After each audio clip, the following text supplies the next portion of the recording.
Look at Andrew's already, man, putting a knocking on me over there. See if it lasts longer than 6 minutes. No, I gave it the shorter. I'll hide this down for now. You know. Yeah, hide it down there for just a few minutes. Let's get at least past the first 4 or 5 minutes before you get me booted off the channel. So, so I'd like to welcome everyone to what are we? Player Pass 22. I have no idea. I think it's 22. 21, isn't it? No, last 22. We were 21 last week. Was last week talking about the normal movies? No, yeah. last week was. Yes, last week was talking about the. All of them, yeah. This is 21. Glass Castle last week in your pick.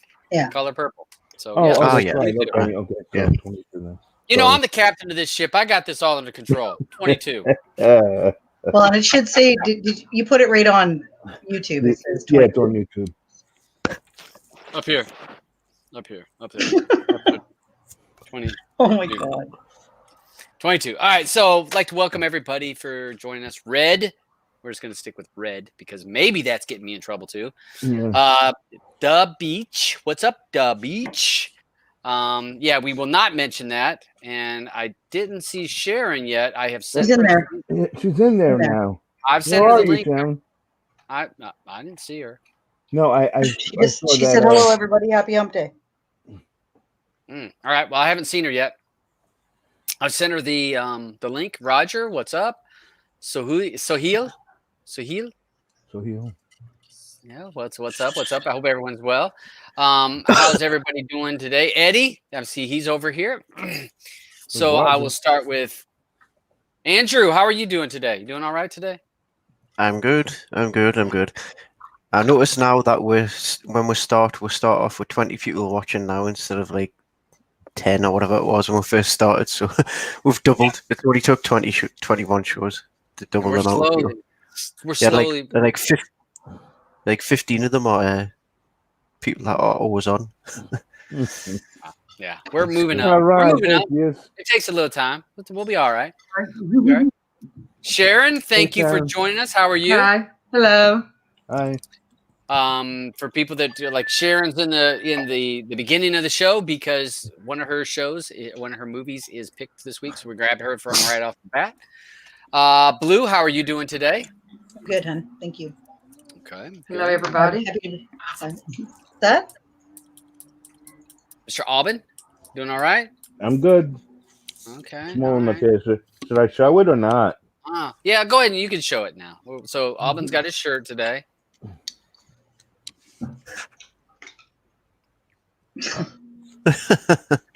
That's funny. I made it kind of tame this week, you know. So he tamed it down. Octavia, Bama, thanks for joining. Cam B over there. You can. So we'll get started with the show. We're going to go. Charles? Oh. Doesn't he know I'm live? He does know. He's probably watching you downstairs on his TV right now. Why don't you do the worm so he'll come up? Oh. He's messing with me.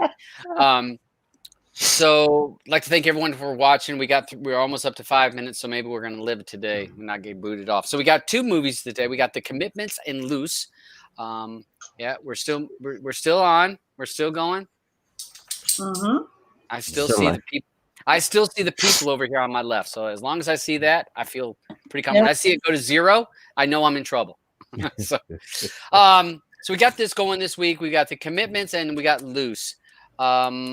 Who would like to be first? Sharon, since ladies first, you get to pick. We can pick your movie first, or we can pick your movie after Albin. So you get to decide that. I'm gonna let Auburn go first because ladies first. I have no problem with I that. know he said ladies first, but yeah, but she gets both to pick. movies was great, but so we'll talk about The Commitments first. Okay. All right. So let me go ahead and share The Commitments. And anybody wants to be first on this movie? Don't you ask Aubin whether or not he wants to go first? Or thank you. And yes. 1 second. You know what? I won't go first for once. You know, I always go first. Now I'll trick it up on you. I'll let her go underneath me. All right. All right. It's just because he's had a smile on her face. Okay, so the commitments. I had the soundtrack. I had the movie a million years ago, 91. Yeah, it came out.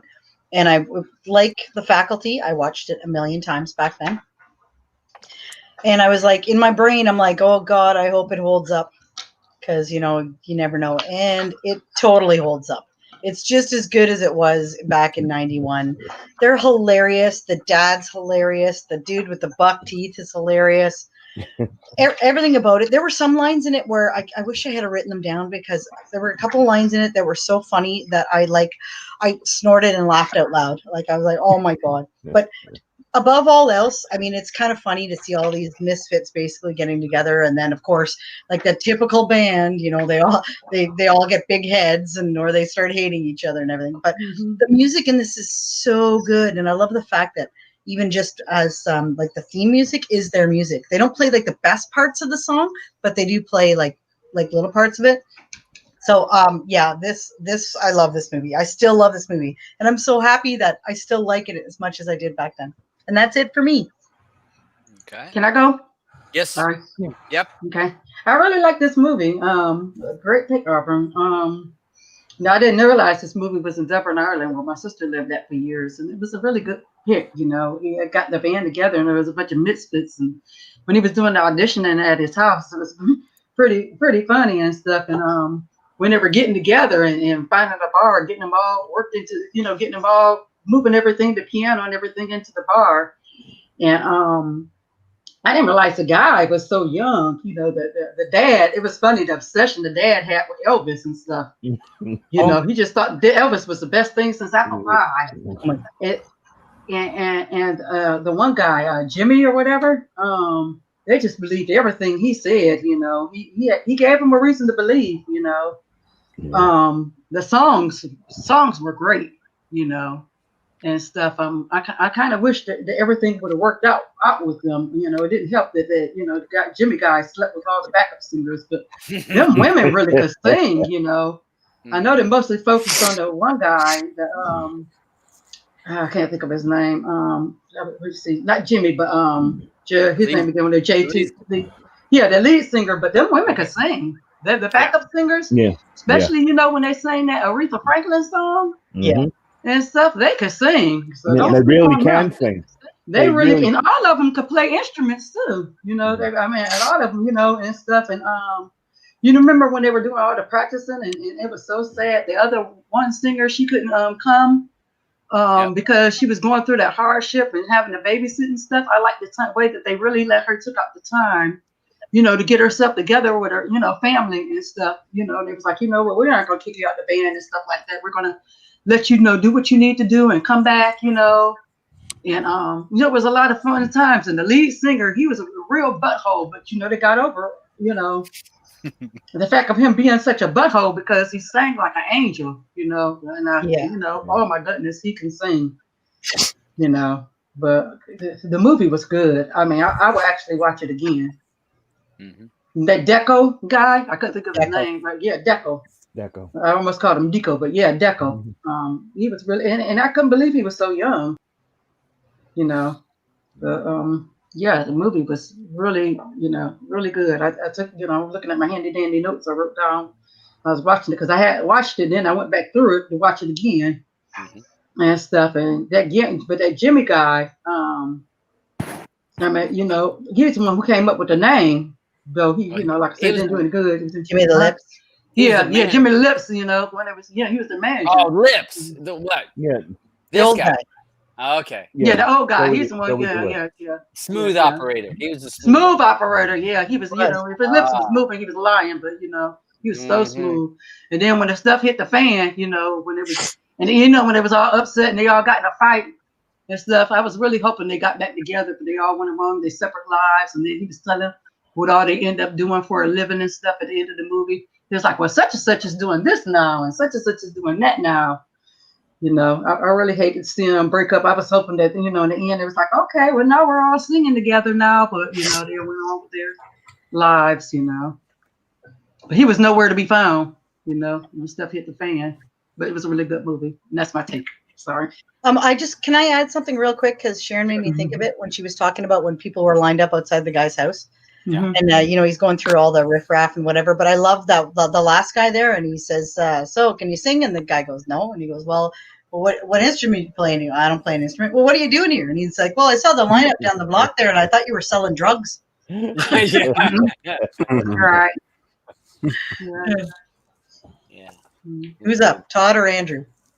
I'll go. Unless you want to go, Andrew. You all right? Okay. Andrew, Yeah. you can be more vocal, eh? And No, just say, okay. "I'll go." Well, I mean, I've got a lot to say on it. Oh, I don't mind going okay. last. Okay. All right. I'll go ahead and knock mine out. I like this movie. I'd never seen it.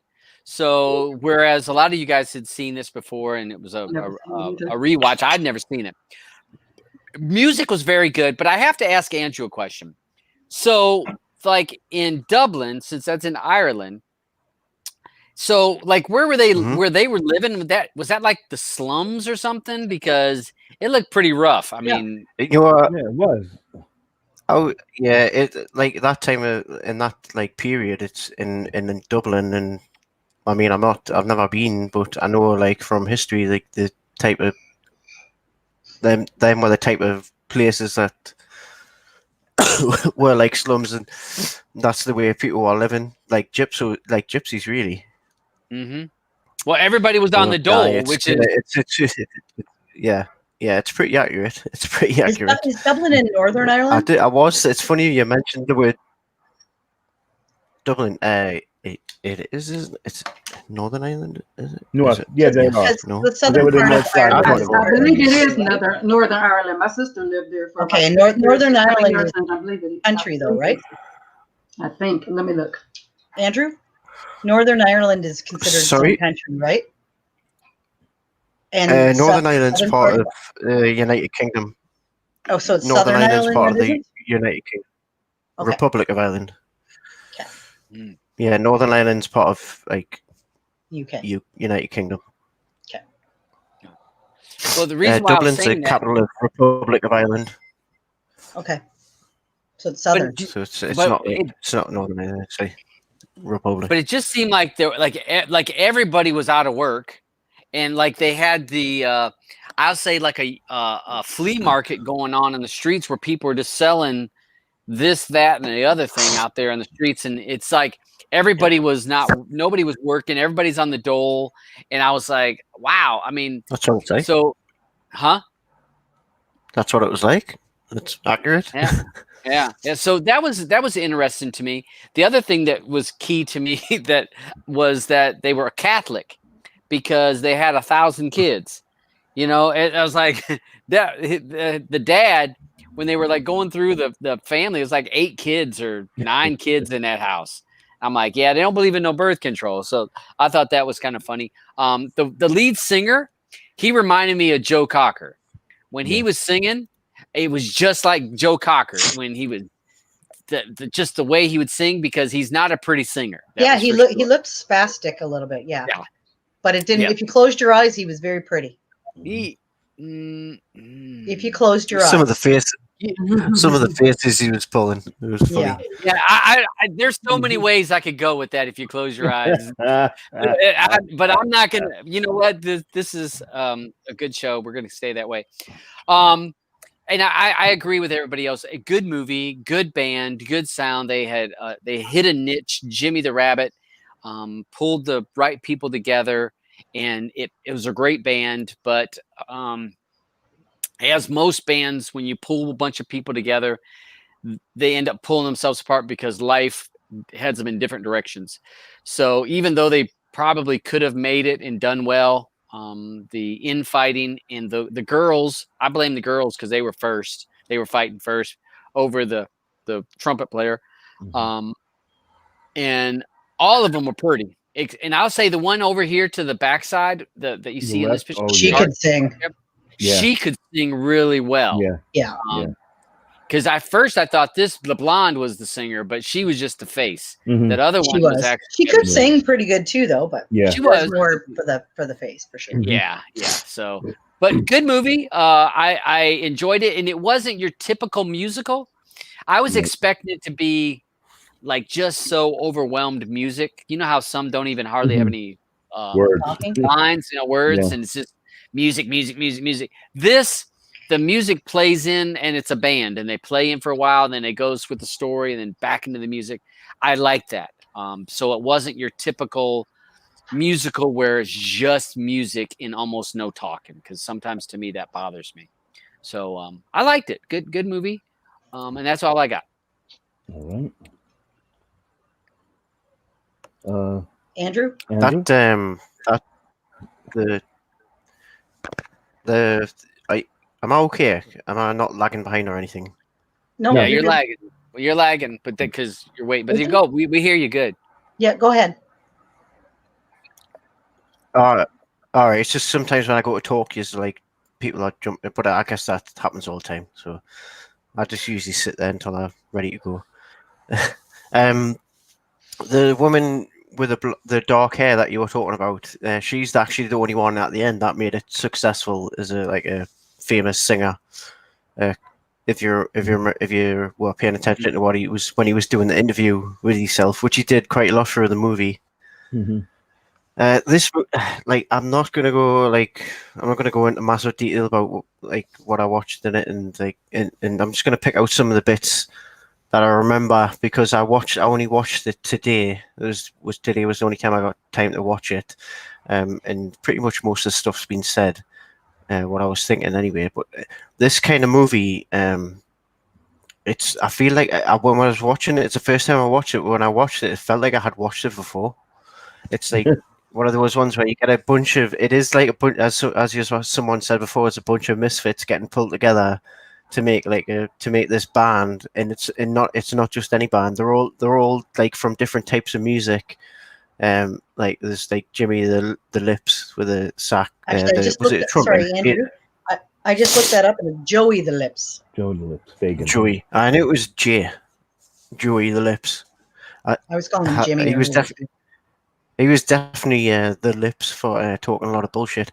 Although it like when you watched it, you thought this guy's so full of shit because he's saying he's jammed with all these famous people, and then he says he's going to get this. Then he says who's the famous singer that he was going to get to jam with them. Was it? I wrote it down. His last name is Pickett. Yeah, Wilson Pickett. Wilson Pickett. He said he got Wilson Pickett. Yeah. For them, Yeah, he said he knew him and he was going to get him. He was going to get him to sing with him, and then obviously he just thought, "Oh, it's not going to happen," and it never happened. And you thought, "Oh, it's typical of him because he's been talking bullshit this whole time." And then obviously the drive drives past the manager and asks him where the club is, and he's like, "Oh, it's closed already." And then he turns around and goes, "Oh, Mr. Pickett, do you want to go back to the mansion or something, or the hotel?" And that's when he realized, oh, he actually did set it up. Mm-hmm. There was one line that I found funny was when they went to the pool hall and they were going to use the upstairs bit to practice in, and he says to the guy who was working at the pool hall, he said, "So when's your boss coming back?" And he went, "Oh, no, how long is your boss away for?" And he's like, "Oh, about 2 months. But maybe earlier if he gets off on good behaviour." Because at first I thought, "Oh, he's away on holiday. He's away on holiday somewhere." But no, he was actually banged up, which made more sense, I guess, for the area they were in. So that made us laugh. There was something else that I thought was so funny. I've lost it now. I was just thinking about it before. Maybe it'll come back to us when we're talking about other stuff. Were you going to say something, Sean? And yeah, I just typed in funny quotes from The Commitments, and I found the one that made me laugh out loud really hard. And it was when he first meets Joey, and Joey pulls up on his little scooter there in the backyard, and then the kid comes back in and he's looking at his dad and he says, "What did he want?" He said, "Yeah, he said God sent him." And his dad turns and he said, "On a fucking Suzuki?" Yeah. Yeah. Yeah. Yeah. Like overall, it was a good, solid movie, and I liked I like everybody else. I loved the music in it. At first, I didn't really think any of them were decent singers. Like the scenes at the start where they're doing their practice and that, they just sound out of tune. Especially the girls. But Yeah, especially the girls. I mean, obviously the lead singer guy, he was good. He's just a little bit over enthusiastic, I thought. And then it was just it's just funny how they're like once they started getting tiny bit of popularity, they just automatically started turning into divas before they had even been signed to a contract, and they were all like the lead singer's like, oh, they're my fans, and he's been offered a contract with another band and stuff like that, and he was doing all that, and every time the girls were singing their songs, he was just sat to the side, and he was Little just looking, tambourine. like, Mm-hmm. yeah, first it was just tambourine, then after every performance after that, you just see him. He's just sitting there doing nothing with a like face like a smacked ass. And I've just remembered the other one that made us laugh was when the guy who's got the Idiots record label is talking to the manager about signing them and stuff, and he's like, "Oh, we can't pay any money, but we can set up all the recording and stuff for free and stuff." When they're talking about, he goes, "Is everything okay with the band?" Because like it seemed like there were like a lot of like saying a lot of shit about you when they were up on stage, because they were saying you're supposed to get this guy to come and sing with her, but our manager's an idiot or something like that. And he's like, "Oh yeah, it's just like, you know, a rock band stuff, when they start getting a bit popular, they start like becoming like dicks sort of thing." And the other guy goes, "Yeah," he goes, "Yeah, they're all a bit dicks in their rock and roll," and he goes, and then he went, "Apart from the managers." Yeah. Yeah. He's like, "Apart from management," and I was like, "Oh, they're the worst of the lot." So that was what made us. That was the funniest bit for me. But yeah, it was a nice little movie, and I think the ending was probably predictable for the way it was going. They hadn't even getting really, really popular yet, and then they were already down each other's throats. So you could kind of see it was just going to be like a one-time thing, and typical like of this little most bands, adventure, and we're going to go back to doing our own thing. So well, for me, it seemed typical. Yeah, of typical most of most bands. They just went through like they went through like a big.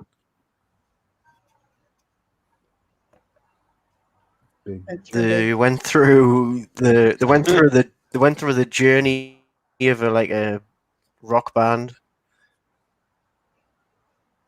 Am I okay? Yeah. We hear you.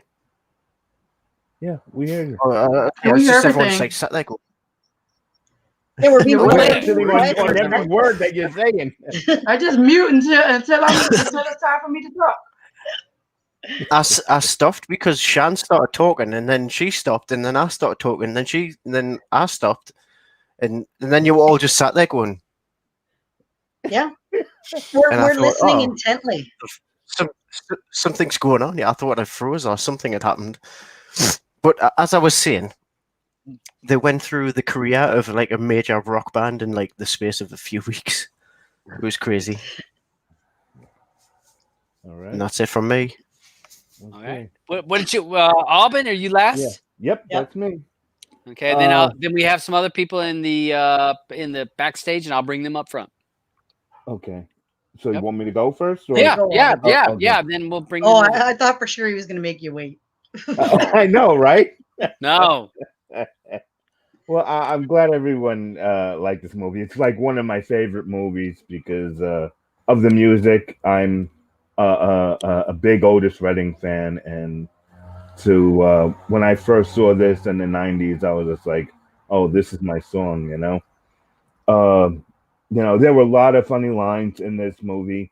There were a lot of little things that was funny on the side. I saw Red had put out about with the picture of the Pope, and then Elvis was underneath it, you know. Yeah. But when Pope that other John. kid came in and said Elvis was a Cajun, you know. Oh yeah. And they're playing that music. Elvis was a Cajun. Yeah. Funny. No, it was too much. I thought he was gonna just kill them right there. One of the best. I have two of the best lines in this movie. I think when he said the Irish are the blacks of Europe, and Dubliners are the blacks of Ireland, and the North Side Dubliners are the blacks of Dublin. You know, Yeah. I love this That's movie what I was thinking on before. so many levels. I love it. I And they love did it. the old "I'm black and I'm And I'm proud." proud. Yeah, when the kids came up to him, he's Yeah. sitting there, and the kids comes over, and he's like, "I'm black and I'm proud," and the kids are like, I like when the other one when the kid with the glasses and Jimmy's like, you got to take off those glasses. He goes, Jimmy, I'm blind without my glasses. And he goes, so is Ray Charles. Yeah.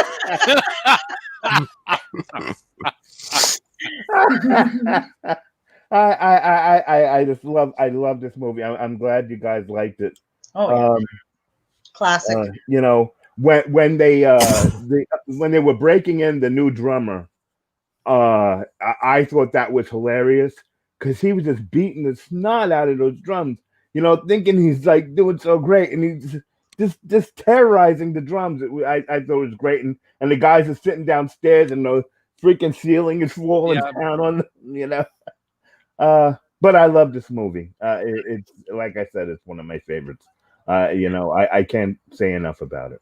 Robin, you totally redeemed yourself with this one, buddy. Thank you. Redeemed yourself. Okay. Thank you. Right. I plan on now only picking movies that I really like, I guess. But I mean, no, that's what you should do. But we may not always like them. But I know.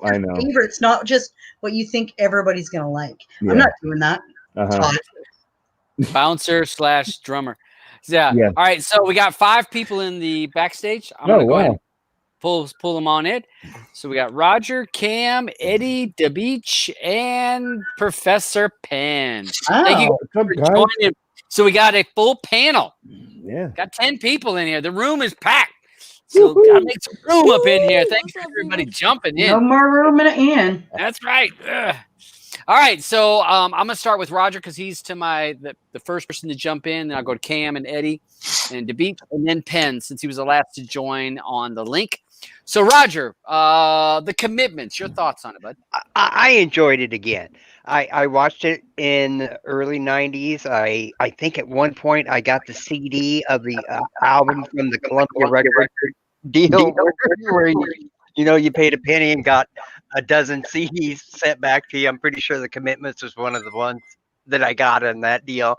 Aubin and I have pretty much the same favorite lines of the movie. Those lines are hilarious. The settings was awesome. Seeing how dirty and grimy the city was at that time. I have no idea if it's still dirty and grimy, but historically, I know it was during that period of time.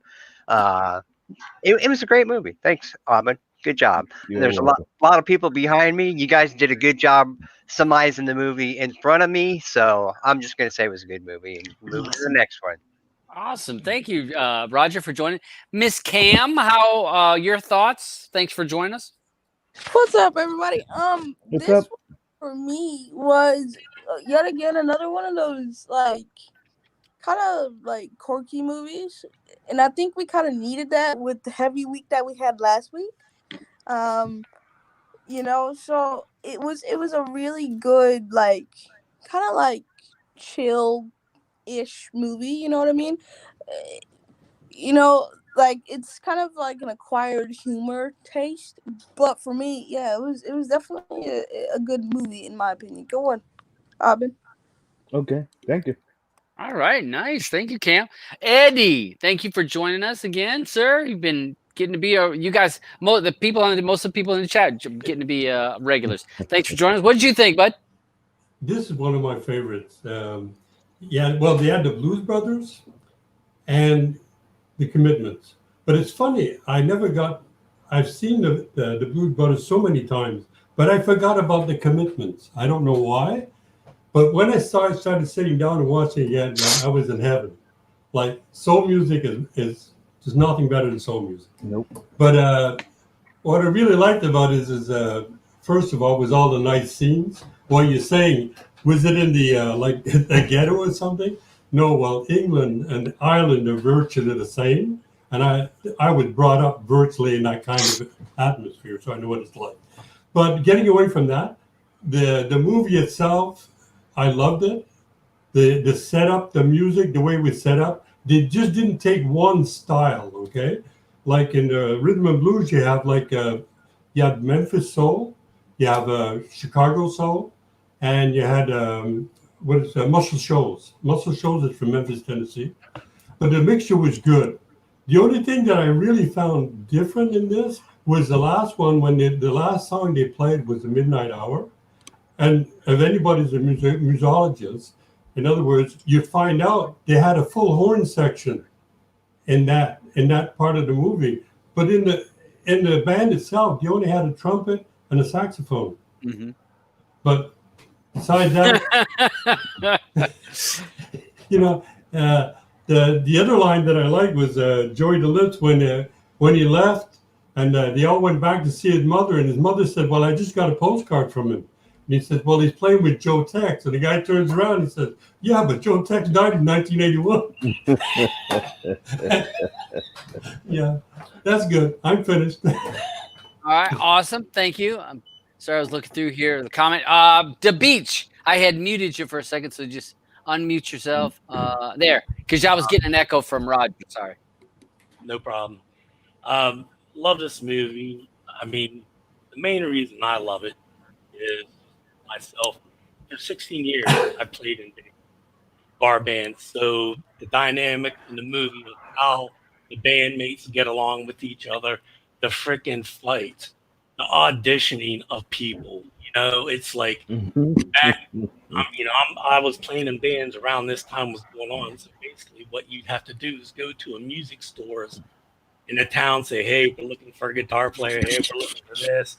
Give them a call. "Oh yeah, we'll play," and they show up to audition, and they suck, and it's just freaking horrible.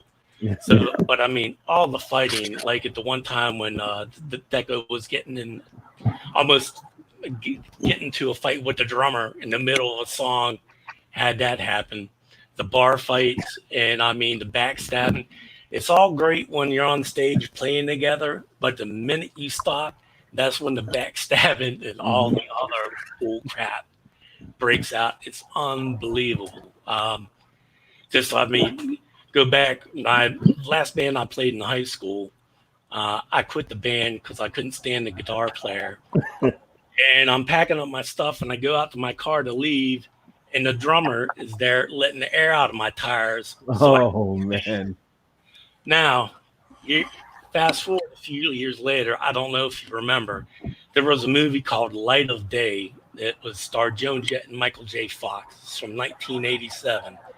Well, the drummer, who's the drummer in that movie and went on wow. Joan Jett and the Blackhearts, was my drummer letting the air out of my tires, my car, so I wouldn't quit the band. Great movie, Alvin. Great pick. There's so many good lines on it. I mean, when the kid's standing at the elevator with the horse, and he's like, "You're not taking the horse lift." So, and then telling the girls when they're doing the background, ride Sally, ride. Don't use your accent. It's ride Sally, not ride Void. Yeah. Great movie, great pick, and that's it. All right, thank you, DeBeach. Mr. Professor Penn, thank you for joining us again. What's up, my man? Yes, how you doing, the Butcher and everybody else on the panel? Hope all is well. And I thought this was a good watch. So I'm gonna start off with a conversation between Jimmy and Derek about kicking Ray out of the band, how it relates to how I'm gonna break it down. So Jimmy asked, "How did Ray take the news?" And it was discussing to Derek about her going solo, and then Jimmy responded, "Well, isn't much of a choice, is there?" So I wanted to talk about the film overall in Dublin and how it gave this accurate portrayal of the lives of a young working class. Because think about it, when you're young starting out and you really don't have much of an answer or a guidance in terms of your career and in terms of like getting a job overall, I thought this picture made that it made it feel more lifelike in a sense where, hey, now not everybody has the answer unnecessarily and looking for work, money, things like that, and why not go with a passion? And one of the things that I found interesting about this film was that all the actors, the musicians in the film were actually real life musicians as well. So I thought that was pretty cool on discovering that.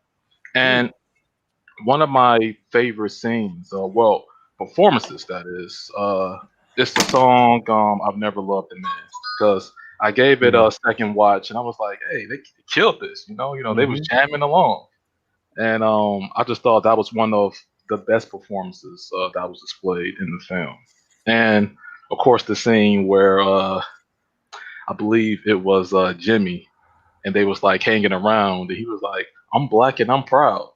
Still tall and still by it, and I enjoyed that comic aspect of it. That was a good, yeah, that was a good one. And overall, just giving them like a second watch. The characters, you can relate to the characters. Vince, starting out, you're young, you're trying to find a way for yourself, trying to like have a passion and succeed in something. That's relatable to almost everybody. So giving the second watch, definitely a good pick. Yep. Thank you. Nice. I got one other thing to say about the movie. About that, because I had read in the on the IMDb. I didn't write it down, but they said something about the amount of times the F word was said. I think it was like 163 times. 169. 169 times. The F word was used. You're reverbing through Debeach there. All right, sorry. Hold on. All right, sorry. I just have to mute him. So yeah. All right. And with the, I think of the three girls, one of them was just an actress. She wasn't a real singer. But they had gotten all because the director was what was the director's name again? Can you pull it up there? You still have it there, Debs? Yeah. Director. Because he did everything. Alan Parker. Alan Parker. Now, if you look at the other stuff that he's done some, classic things there. And when Midnight it comes Express, to this movie, right? Mississippi Burning. Oh, wow. Evita. A couple. Well, it looks like quite a few little things with Madonna. Yeah. Mississippi Burning was good. All right. Yeah. So he did The Wall. The Wall. Yeah. Yeah. Todd. Yeah, Todd. My movie. Fame.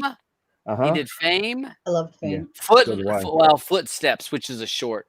But yeah, he did shows Fame, he did Midnight Express, Shoot the Moon, Birdie. Yeah. And but when he I think when he did Commitments, he did something about like taking people who were from there in Dublin to audition, and they came there to audition. It was I thought pretty neat. Well, he should have took him to a dentist because the teeth were jacked up. That was it. I was like, dang. I mean, is there a dentist in Dublin? Because a dentist could make a killing putting some braces on people. That's not just Dublin. Dublin, that's England UK in general. Yeah. Oh my gosh! You ever watch The Simpsons when Lisa Simpson pulls out the big book of smiles? Yes. Andrew has really good teeth, by the way, everybody. and not only for someone from the UK, he's got really good teeth in general. Yeah, you know what? I'm actually amazed that everybody liked it as much as they do, especially the Americans, because you guys usually have trouble with accents. So you know what? I'm pretty impressed with you. Way to go. Way to go, America. That's what I wanted to say about that movie also was that lead singer, he was only 16 when that movie was made. What? Really? No. Yeah, and then the guy Joey DeLips. Yeah, the guy Joey DeLips or whatever. Unfortunately he passed away in 2017. Johnny Murray. Yeah. Johnny DeLips. Murphy, excuse me.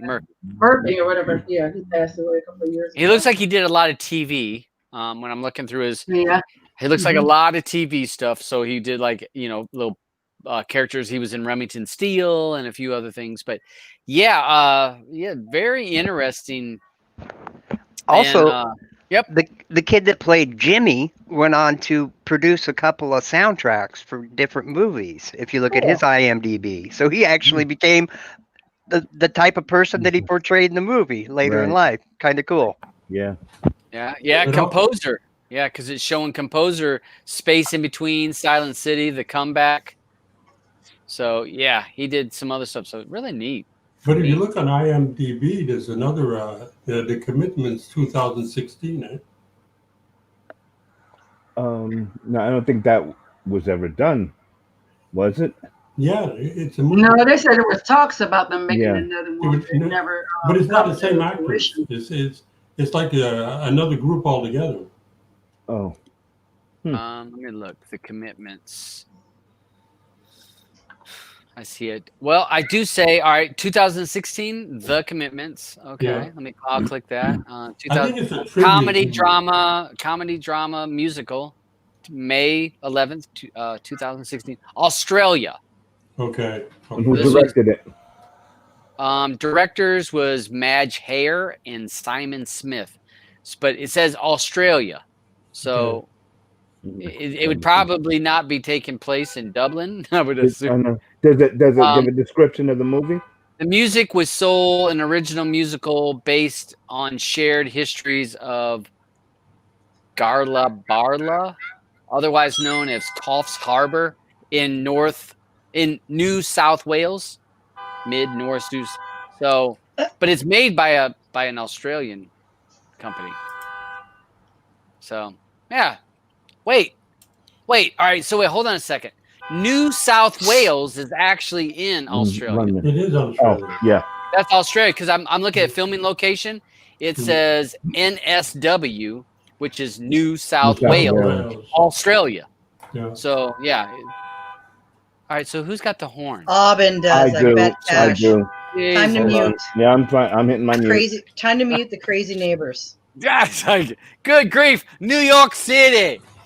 So all right. So we're going to go ahead and people on the side chat. Sorry, everybody went? I think so. Okay. I didn't step on nobody If this you time. didn't, make sure you let Todd know that you didn't, because it does happen. It has happened once or twice. Yeah. All right, so on the side chat, in the YouTube chat, you guys put player pass. If you have the Telegram group, if you're in the Telegram group, you're able to let's see, player pass. If you have that, if you're part of the group, you actually can put that in there, player pass, right in there. So you're able to vote there. So vote first places, and we're gonna go through the group and see. Redneck says your ride's waiting.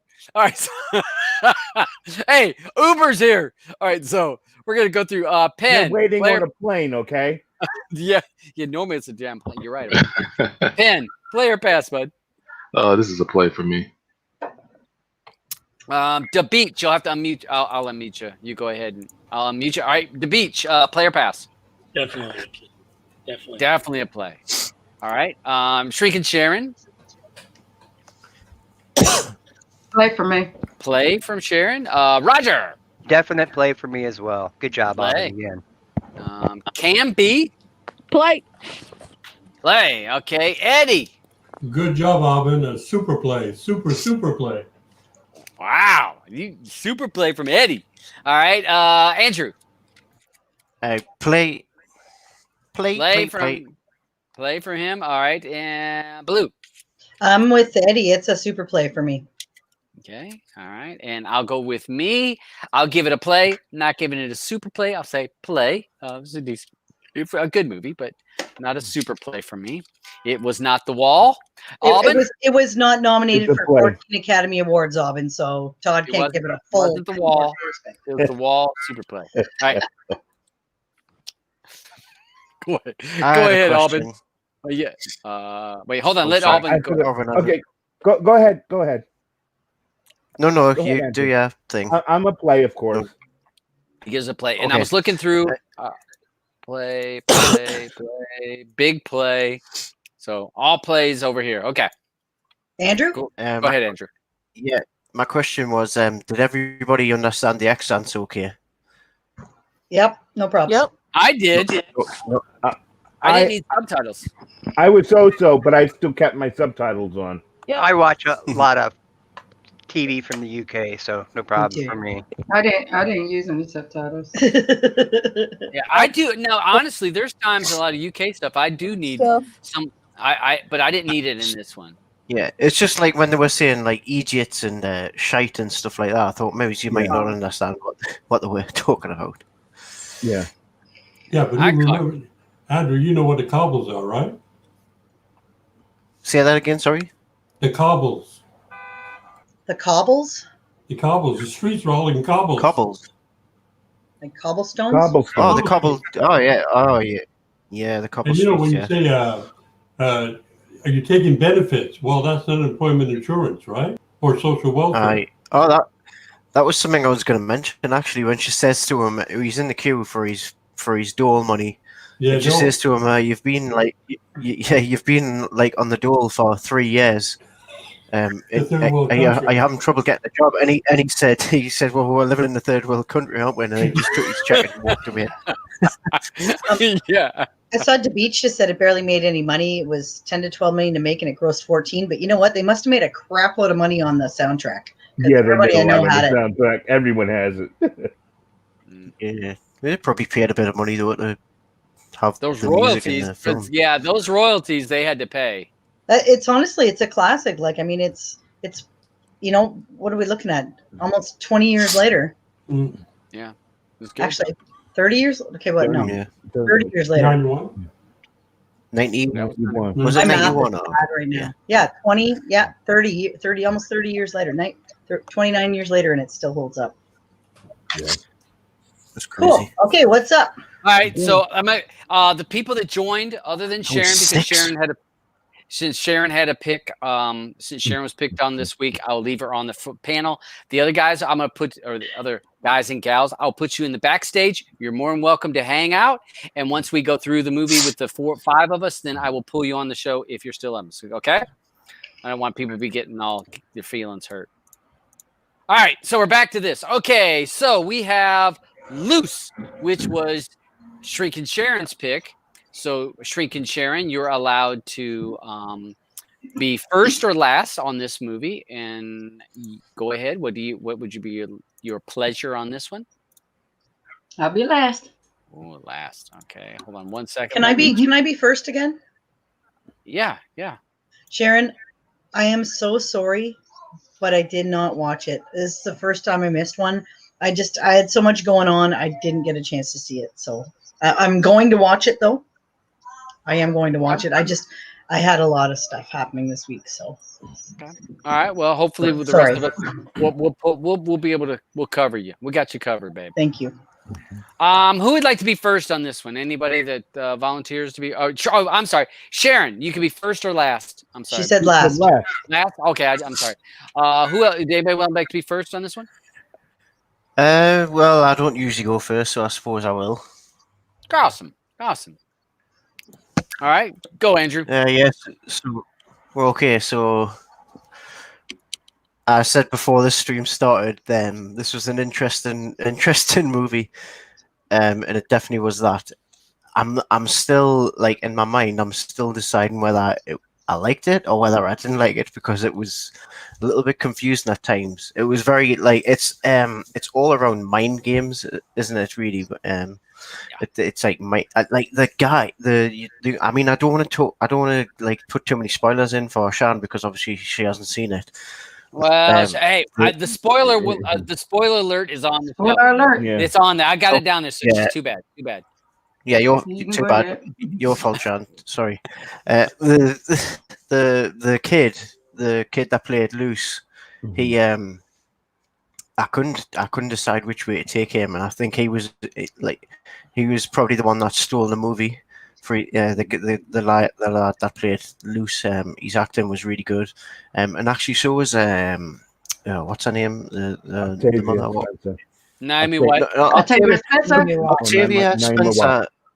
Huh. See, the thing is, Octavia, though, I think she's like I've seen her in better stuff, so I didn't think she was like not as prominent in this movie as even though it's between her and Luce, really, isn't it? Mm-hmm. But I thought she took like a kind of a back seat to the acting of the young man and the mother. Yeah, they were Naomi Watts. Yeah, no, Naomi Watts. That's it. She was in last week's movie. Actually, she was in the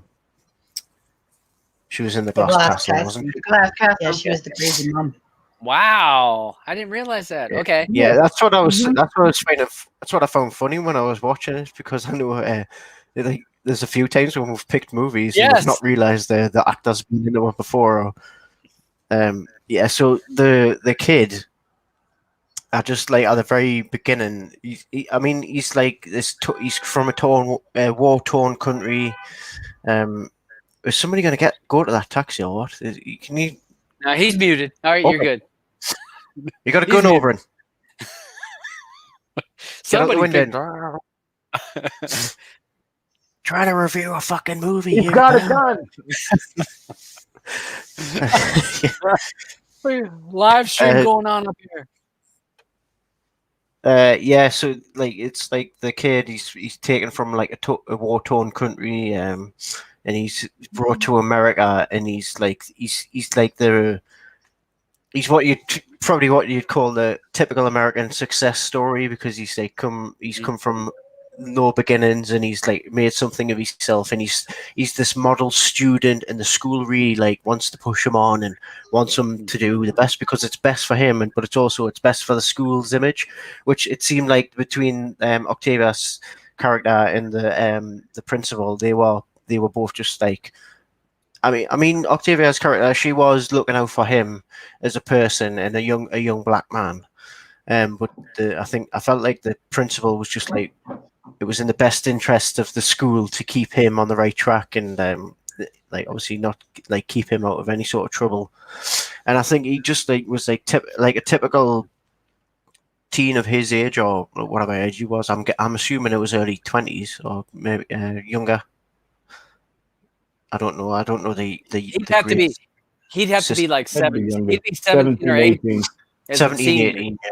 I would have thought around about there, yeah. So, like, he's like, obviously he's still questioning his role in society and stuff, and he's like, he does that paper where he's like, it's funny because she tells them to do a paper and talk about a historical figure, but talk from their point of view. So which is exactly what he does. It just happens to be the subject he picks is someone who's like thinks more radical. Violent, yeah, violence is the way forward, really, to controls like certain aspects of society. So she gets a bit freaked out by that, and she's like talks to the mother, and the mother's just like totally. She's kind of like brainwashed by the whole thing. She's just like, she doesn't want to believe that he can be a bad person because he's such a good student and a good model son, and he's always been in the right, and she's never had any like sort of issues with him. And there's a thing with like the fireworks and the locker, and the I think there was marijuana found in his locker, but also it was blamed on the other guy. Another locker. Another locker, right? But the shared lockers, and the interesting thing is, you don't know whether that might be in his marijuana, because he does smoke it, as you find out later in the thing. And the movie doesn't really like give you a lot of answers; it just gives you a lot of questions.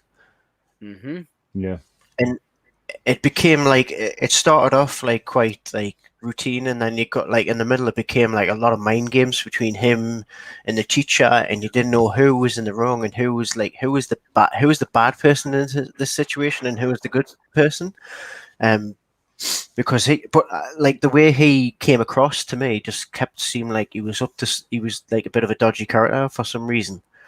Then obviously when it gets to the end of the movie, and I think it's a bit of an anticlimax, because it got to the end and I was thinking, this can't be the end, because I haven't really had any answers to any of the questions that I've got in my head right now.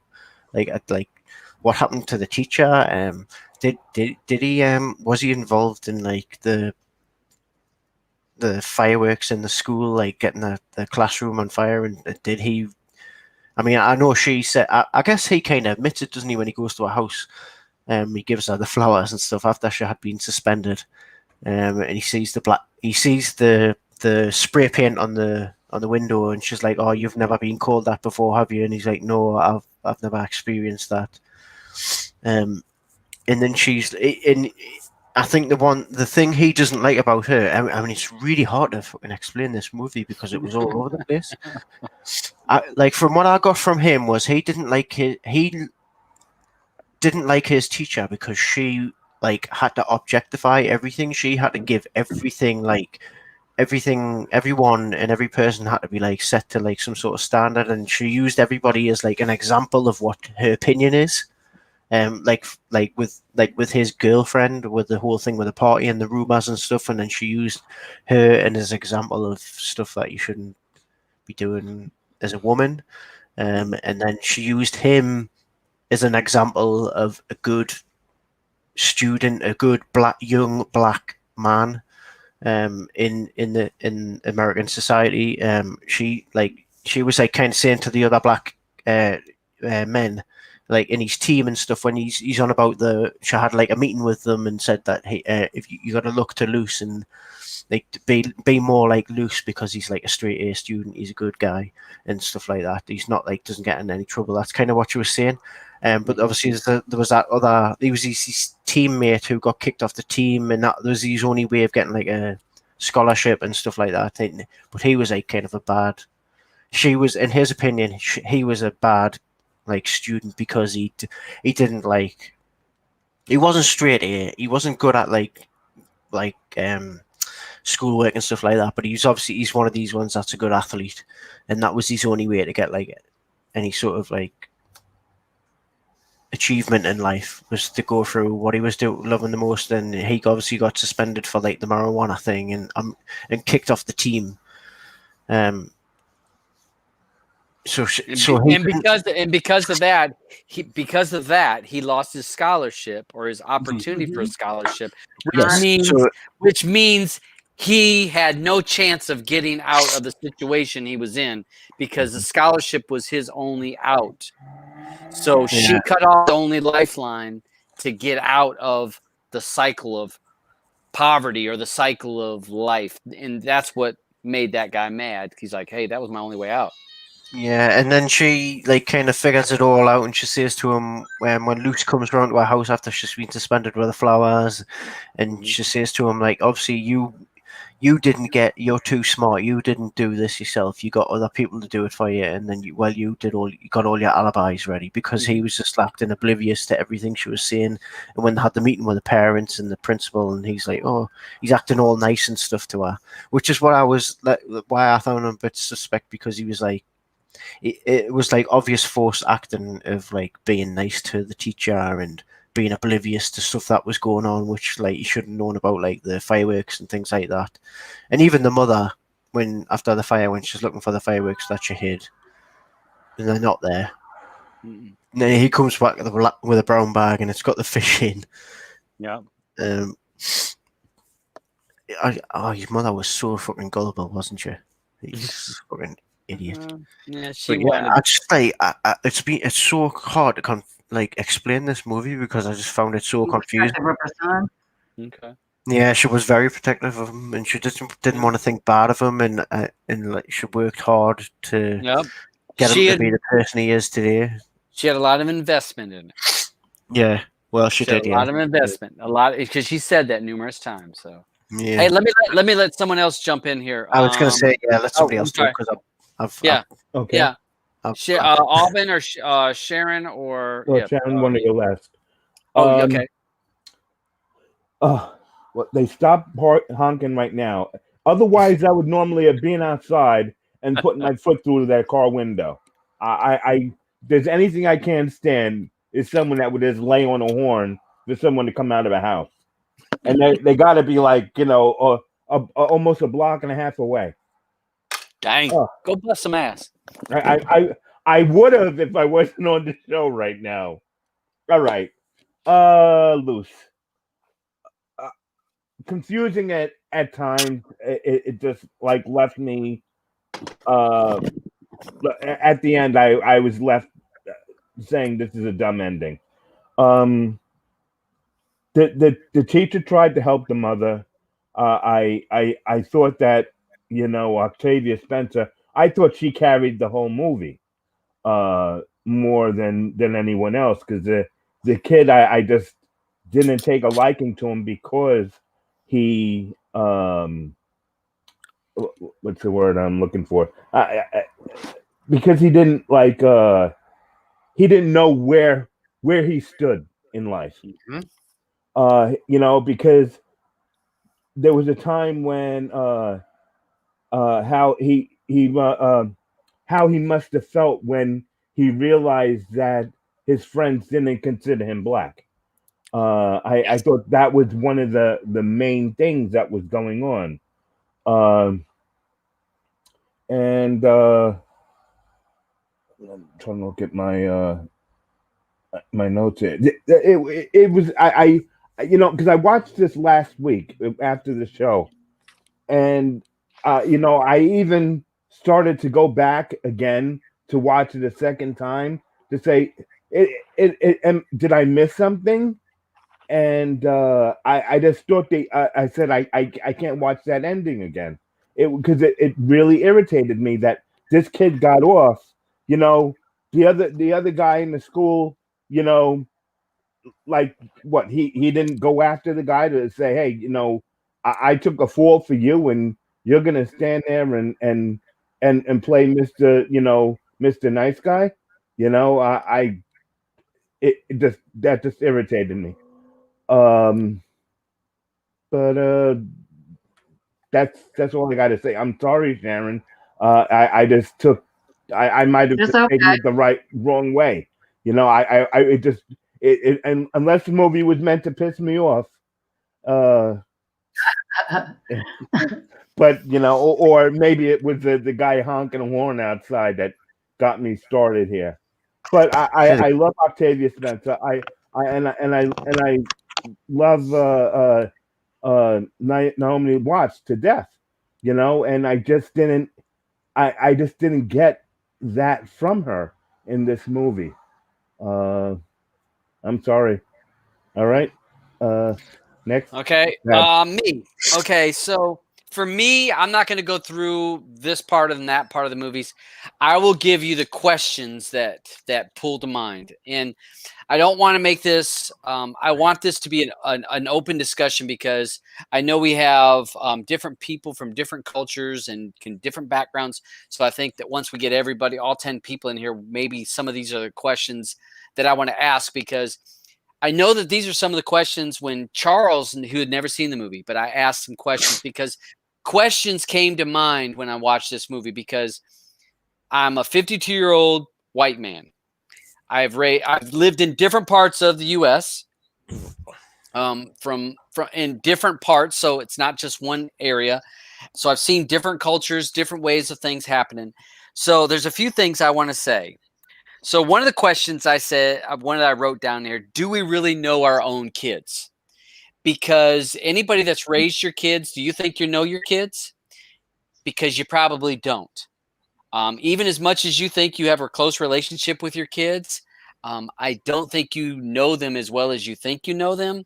You know what they want you to know about them. So that was one of the things that I wrote in here.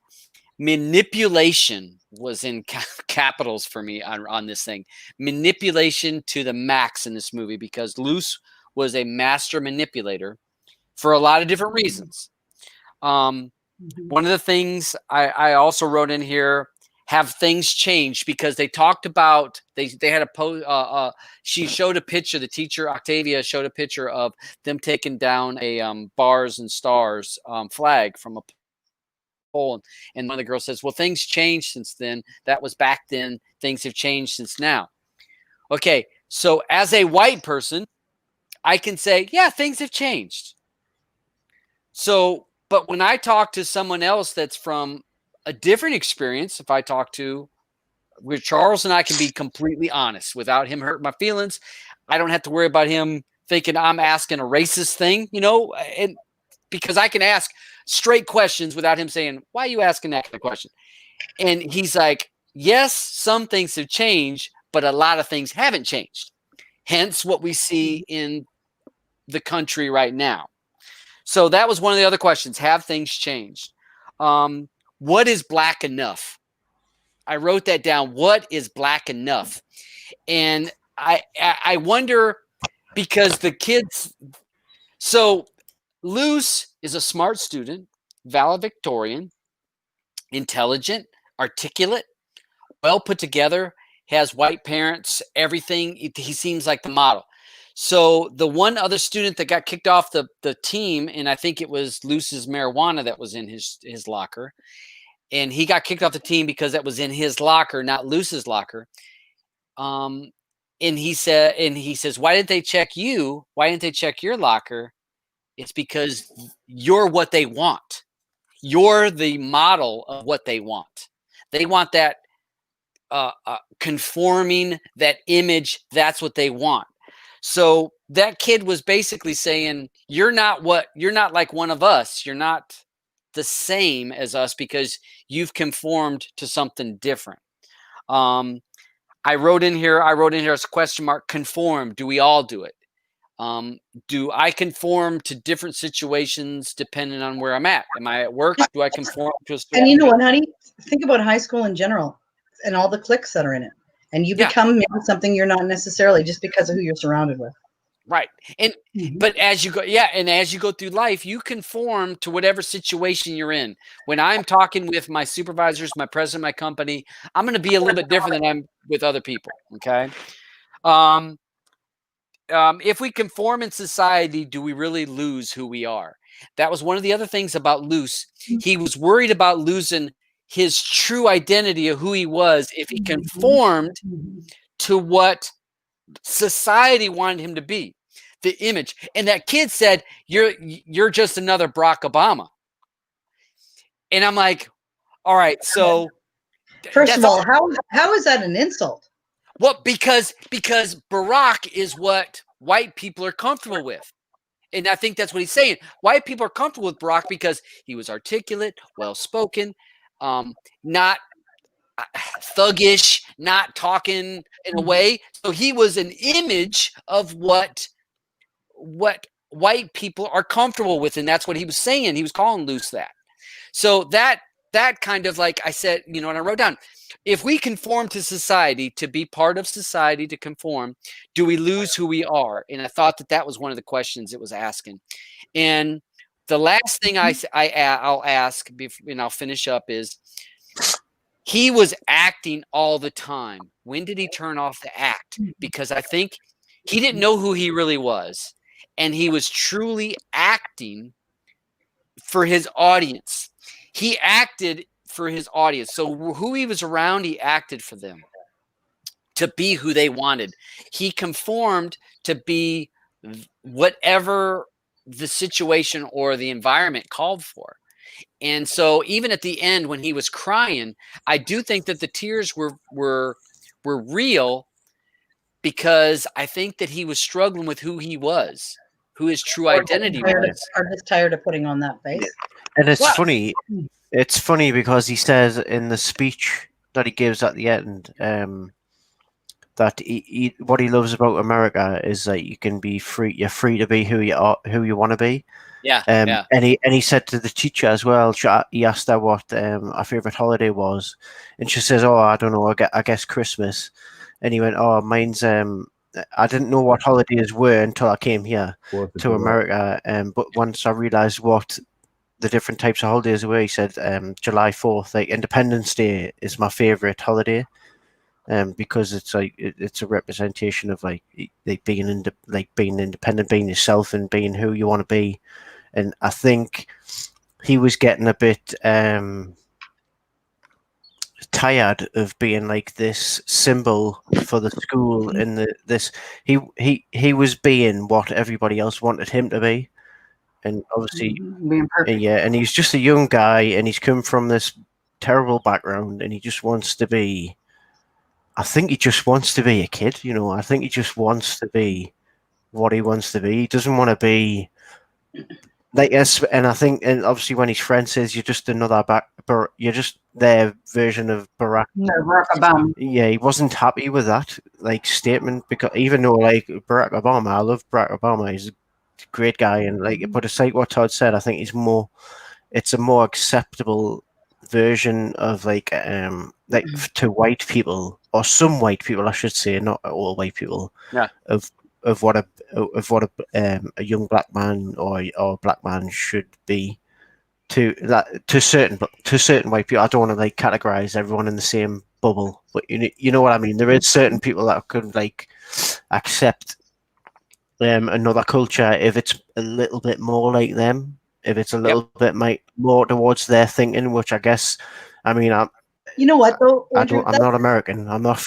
It's definitely a black thing, but it's also like a white thing. Like, I mean, could you see Joe Dirt becoming president of the Oh United yeah, States? it's 100. You know what I mean? Like, It's there's, 100% a white thing. you know what I mean though. Like, I mean, it's all about the education and, like you said, the eloquence and the whatever is what helps you get.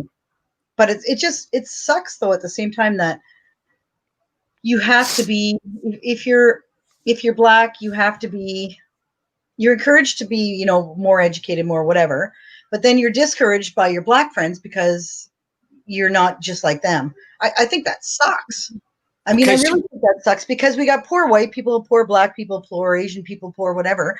And yeah, maybe they're where they're from and they're not educated, they're not whatever, but all colors in the world have that issue. Like, we've got the smart people and we've got the stupid people in all different colors. It's true though that, like, Barack Obama accepted because he was like that. Totally true. You would never see, you know, Kanye West in the White House because it's kind of ridiculous. But I hate the fact that it's like you have to be. I hope it's not you have to be more white. I don't really agree with that because Barack Obama, I didn't see him as a black man or a white man. I just saw him as an intelligent man. Do you know what I mean? And a kind man. Yeah. I didn't see the color of his skin. I saw who he was, and that's why I liked him. I thought he was an awesome man, great family. Like, I don't know.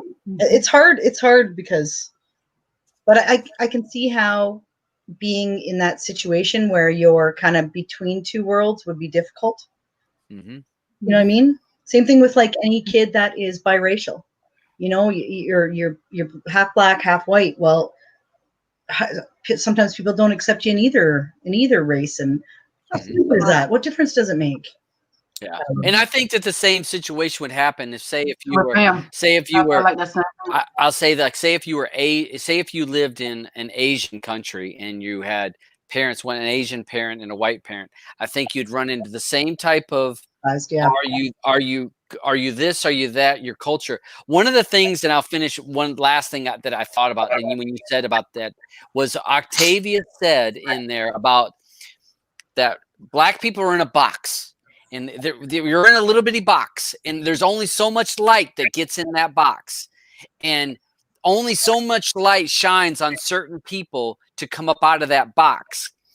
And I thought that's a sad way of looking at it, but that there's only so much room of only so many people can advance.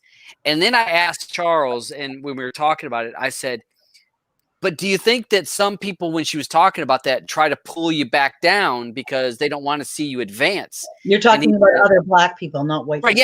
Yeah. And he says, he said, and he used an example. He said, I was in school. He said, I was 13. And he says, I was awesome in math. He said, when I was in math class, I raised my hand every single time. He says, I had the answers. Boom, boom, boom. And he says, one of the girls, he says, a black girl said to him, she says, are you trying to act white? Because you seem to have all the answers. You keep raising your hand.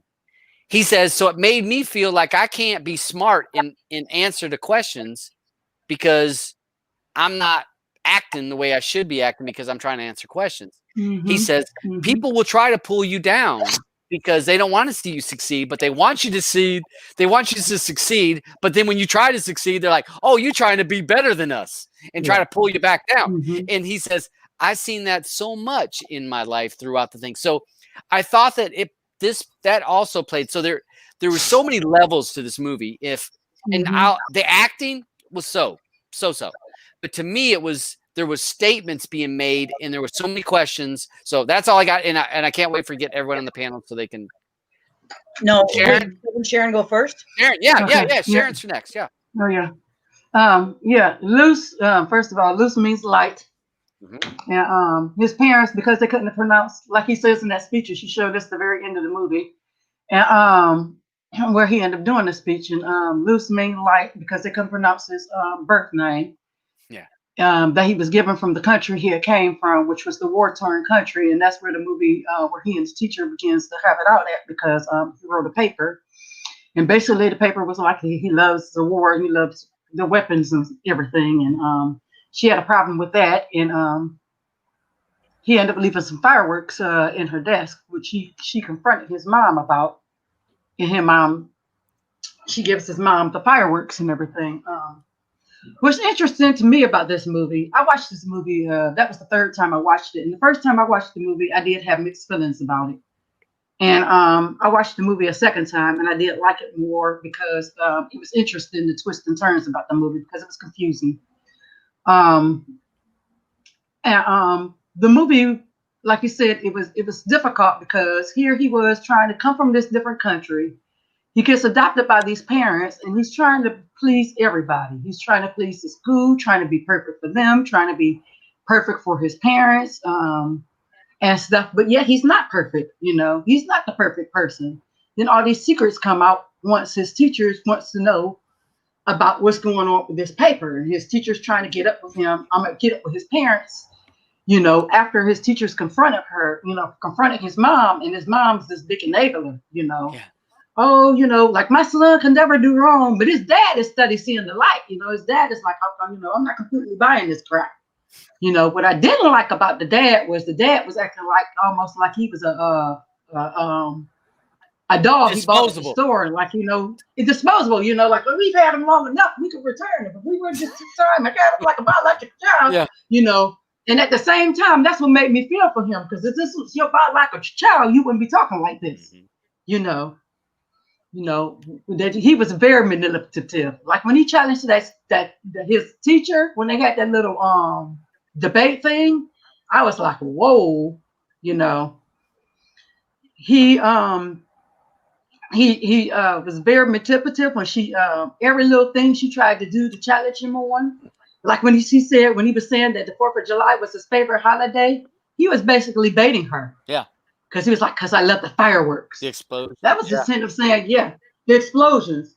He was basically telling her, you know, I'm the one to put up the fireworks at your desk. You know.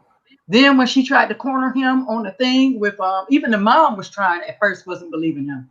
Because that's why she contacted the girl that was supposedly raped, that would end up being like his girlfriend, you know.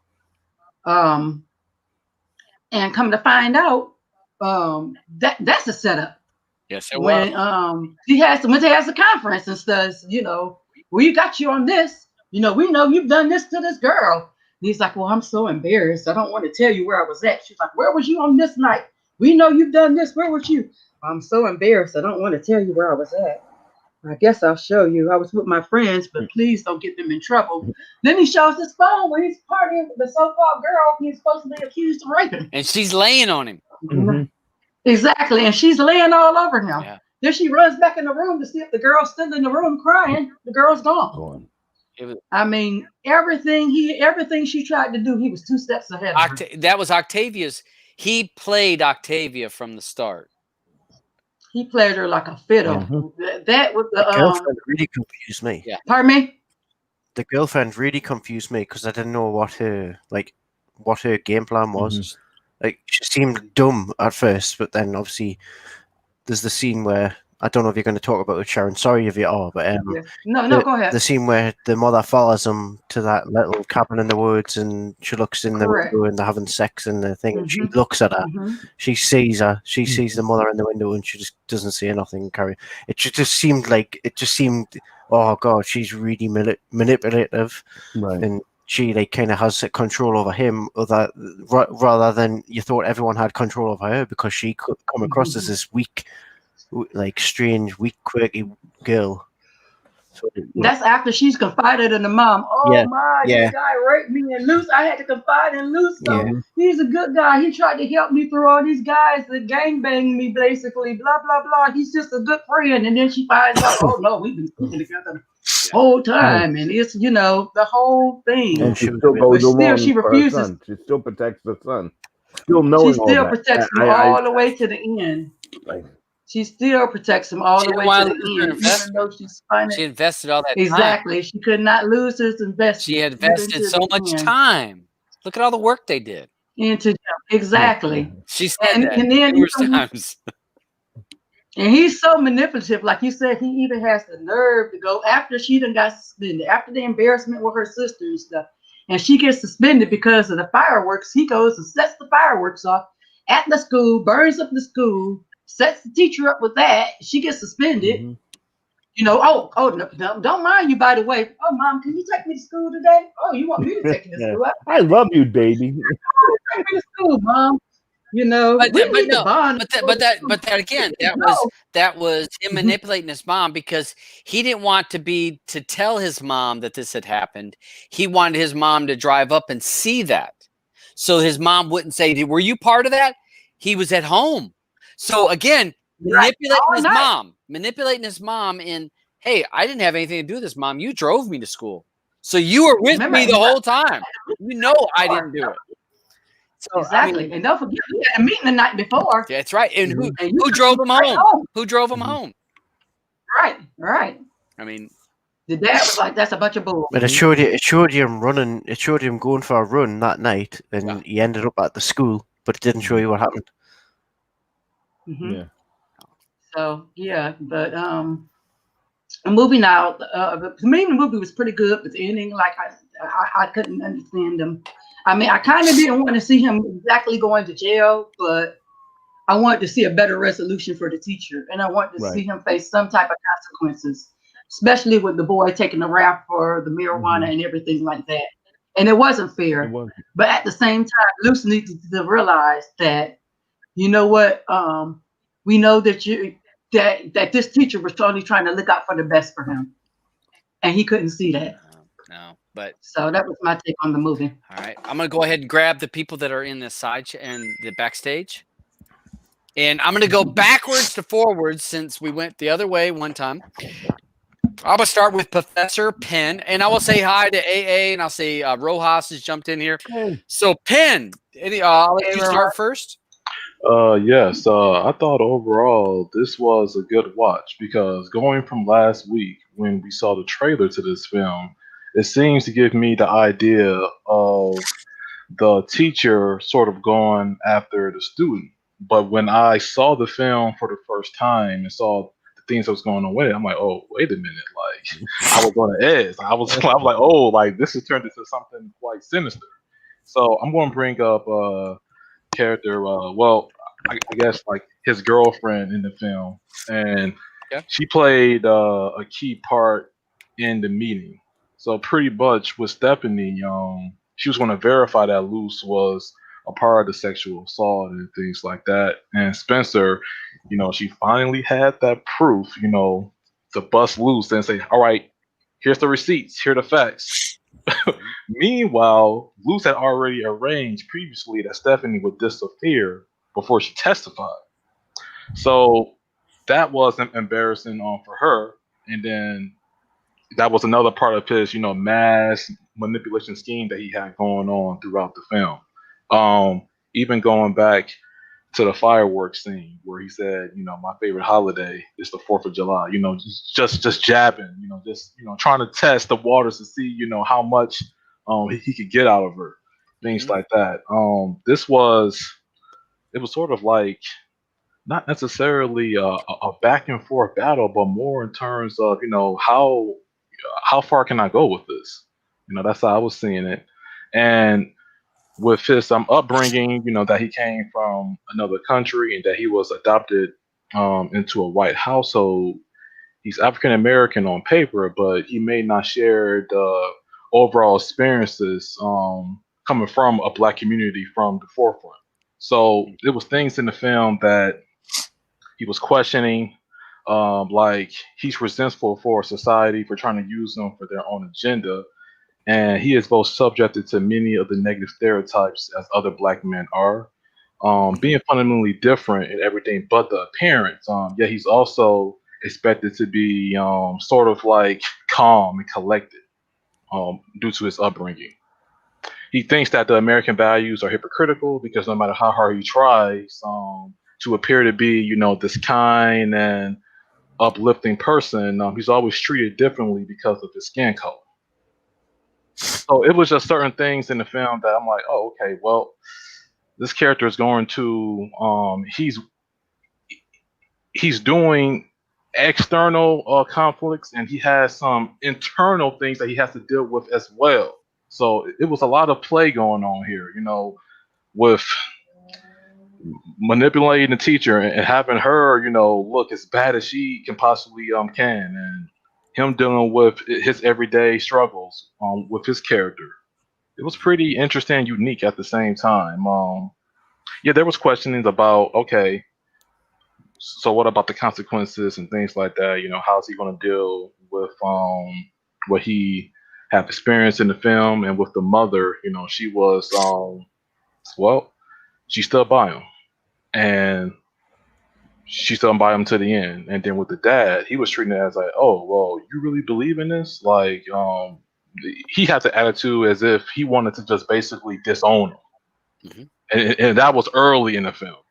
And that was, before things went totally left. So he already had the idea, what, this happened. I don't know about this, all this time and, money invested, but he had the idea of, he was just ready to disown him. So he already sort of seen the BS before it had actually occurred. So I thought that was interesting, and how the parents was going back and forth and arguing. Well, this is our son. Like, he wouldn't do this, right? Things like that. Because when you're parents, and I can imagine that situation, you would think that you know your kid, but it's like you asked, Butcher, earlier. Did they really know Luce? Yeah, So- they kind of made out like the father. Well, they did say that the father wanted his own child, Mhm. and she was kind of like, "Do you think it was a mistake?" Like, she was kind of implying that he thought it was a mistake that they like adopted Luce in the first place. Mhm. And he just tried, like, obviously was like convincing her, no, I love him and as a son and stuff, but he wasn't as in like. He wasn't sucked into Luce's lies as much as what the mother was. The mother was more like, listen to everything that he said, and he was more like, he could see the bullshit when it was bullshit and stuff like that. So, yeah. Yeah. Anything else, Ben? No, like overall, like I thought it was like a great watch. Okay. Mr. Eddie, what'd you think, sir? I found this movie very mind-boggling. But okay, since he was adopted, okay, first of all, he's black. He's adopted into a white family. He's looking at a white family, but he's looking at his own skin, and his own skin is black. He goes to school, and the people are looking at him that are black are saying, well, you're not black. Why? Because you're living in a white family. In other words, he's stuck between two worlds. But I really didn't understand. I know he was playing his teacher, and sometimes he was playing his mother at the same time. But that I understood. But to the end, I didn't really understand the movie until after the movie. I did a little bit of research, and I found out it's based on a true story. If you go into you put Luce in and you do a research for Luce on Wikipedia, it's based on a true story that was talked about on NPR, which is a national public radio. Yeah. And I think Luce was originally a boy soldier before he was adopted. That's the reason why when he was given the Sure, speech. I forgot about that. I beg pardon? What did you say, Sharon? I said, I'm sorry, that's true. I forgot about that. And I recently watched it. Someone that told me that. But being brought up as a boy soldier, in other words, he was born up to violence. That's different than just being in a violent situation. Being a boy soldier, yeah, I didn't realize that. Yeah, me neither. But when being brought up as a boy soldier, then being adopted into another country, not only into another country, but into a different family atmosphere. So this guy, I'm saying he's not messed up. He's trying to do his best, but they won't let him do his best because he's always being pulled back by the black people. Well, the black side is saying, well, you're not black. And the white people are saying, well, we're trying to treat you like you're white, but you're not white, you're black. In other words, you got to live between the two worlds, but he's trying his best. That's why when he started off his speech, he says, I'm thankful for being adopted. I'm thankful being living in the United States, and he's glad to where he is. But the guy's he's not messed up. He's just stuck between two worlds. Good point. But it was a good movie. But like I said, it was mind-boggling for me. That's all. All right. Thank you, Eddie. Miss Cam, what was your thoughts? All right, this one for me was as Andrew said, it was kind of like I was trying to decide like if I liked it or if I didn't like it. But then I threw that out the window and was like, what questions does this raise for me as a black person in America? Even though I was born here in America, what similarities can I find here?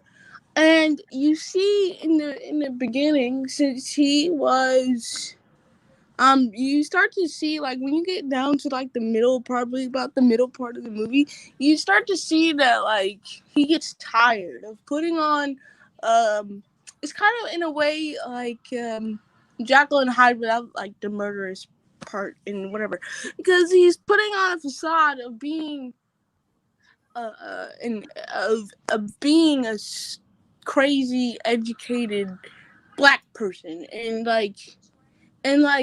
you see that like he has to in a way deal with how people deal with like code switching. You have to, but he's code switching his whole life. He's not just code switching his speech and how he talks and how what his dialect is. He's code switching his whole life to fit in with his parents, to fit in with because he has adopted white parents. But then his friends are like, wait a minute, you're not like us. Your skin color might be the same, and it might come from the same. It might have melanin in it, but you aren't like that. So, and I think that's where he started to unravel. He didn't have anybody who he could be 100% himself with, and that's when he started to kind of like get kind of like manipulated and whatnot and so forth. Because if he couldn't be himself, then why not manipulate people to like to his will, like, you know what I mean? And as much as I want to say that, like, as a black person in America, I've never experienced code switching. I do it all the time because, I have white family members, white friends, and whatnot. And you do have those people who joke, "Oh, you sound white. Oh, why do you not sound black?" And I'm like, what does that even mean? Like, like that's at 22 years old, almost 23. I still have that question. What does that even mean? What is sound black, sound white even mean? Like, you know what I mean? And I think that's what, like, I think he always at the beginning, throughout this whole movie, he had that struggle. He was like, who am I? Like, I'm not Luce. I'm this person, but I can't be this person because either my parents won't like it or my quote unquote friends won't like it. So he had that internal struggle, and I think that's where I think that's why he started, why he had that manipulative personality. But for me, yeah, it was a weird movie. But would I recommend people to watch it so we could be confused together? Yeah. So it could be. That's how I feel. I think that's why he was with his girlfriend, wasn't it? Because she was different as well. Right. Like her, she clearly, her family wasn't originally from America, No. so. Well, she was she was Asian, wasn't she? Asian, yeah. So she's sitting in the same position as Luce was. Yeah, they kind of like bounced off each other, really, didn't they? So she was probably the only person that he could like be his true self around. As true as he could be, because I don't think he was really true even with her. He wasn't true. Yeah, I don't. All right, Roger.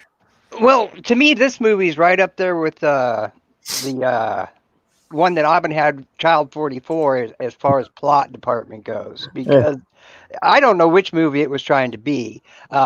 There's a lot of good points to the movie. Like all the race issues are great things to talk about, especially right now in America. Unfortunately, there's nobody left at the end of this movie to like.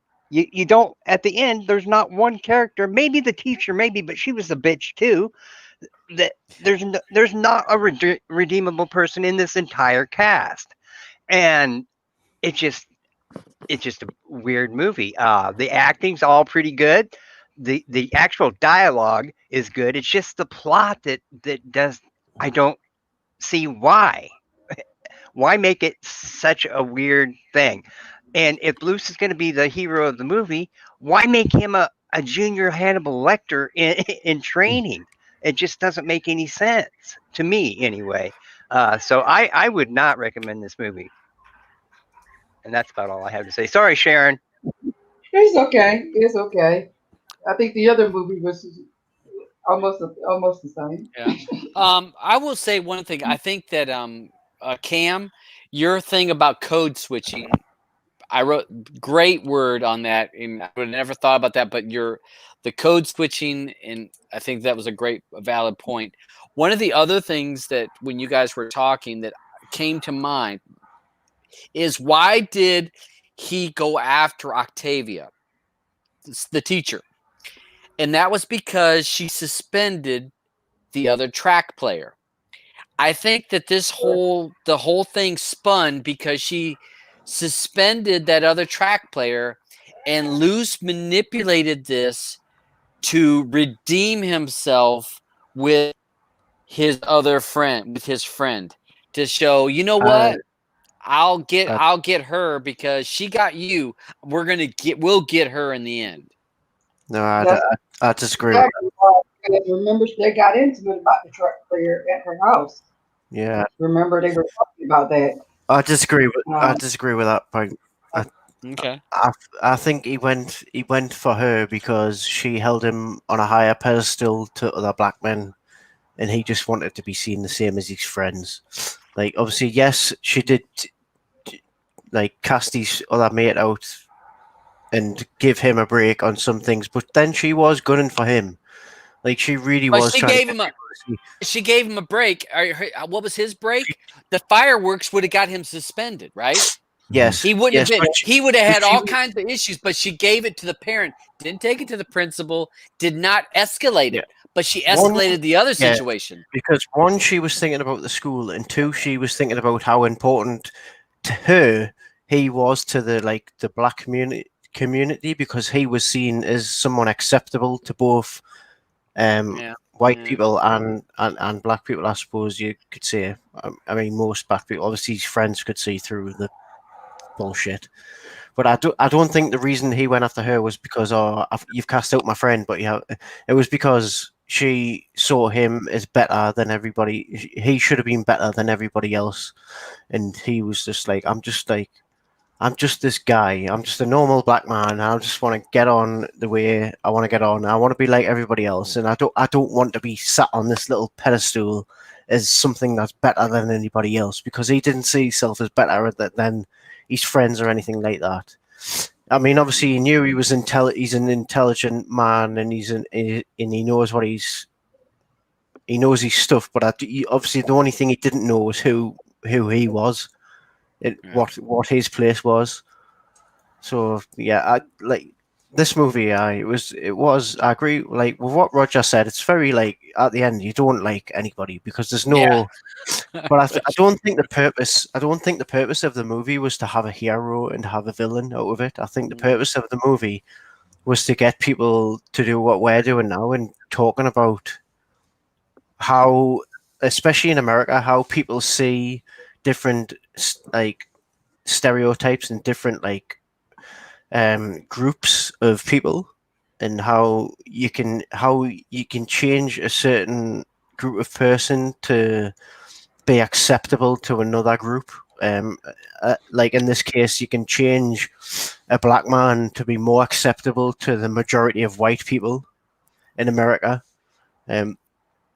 like, because like obviously there's this stereotype what goes around, and it's like it's seen, and I don't think movies have helped a lot actually in over the years. It's like the kind of like categorize black people as being like ghetto-y type people. Mhm.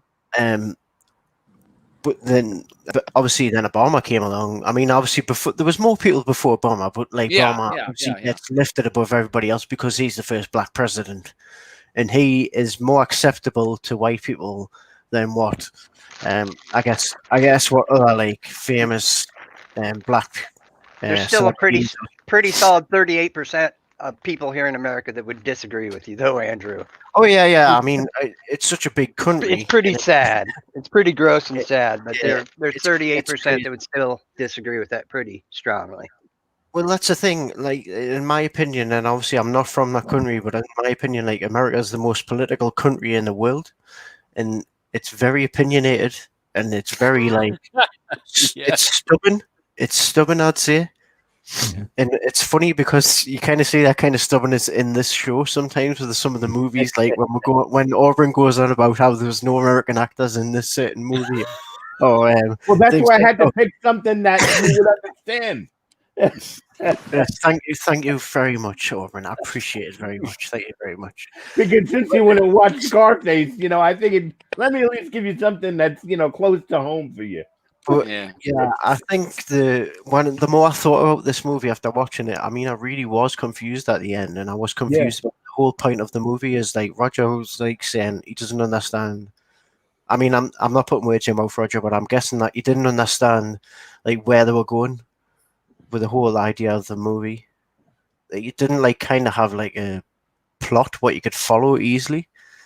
But when I've thought about it more, I think like it just feels like the whole point of this movie was to have discussions and let people talk about what is acceptable or what they think is acceptable and what they think isn't acceptable.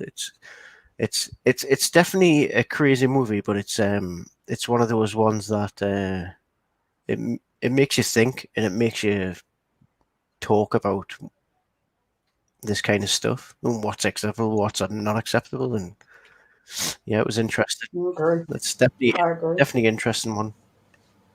Okay. Anybody else on the panel have anything to say? And I'll the side chat. You guys go ahead, play or pass. People in the Telegram group, play or pass. And anybody else on the panel have any other thoughts now that everyone's kind of said some stuff about it? Well, personally, I'm saying what we saw in this is everybody's saying, well, this is just in the States, but I live in Canada and I've already faced it before, but I faced it in two directions. First of all, I was born in the UK. I come to Canada. I live in Quebec, which is French, and I'm English, which the French don't like the English.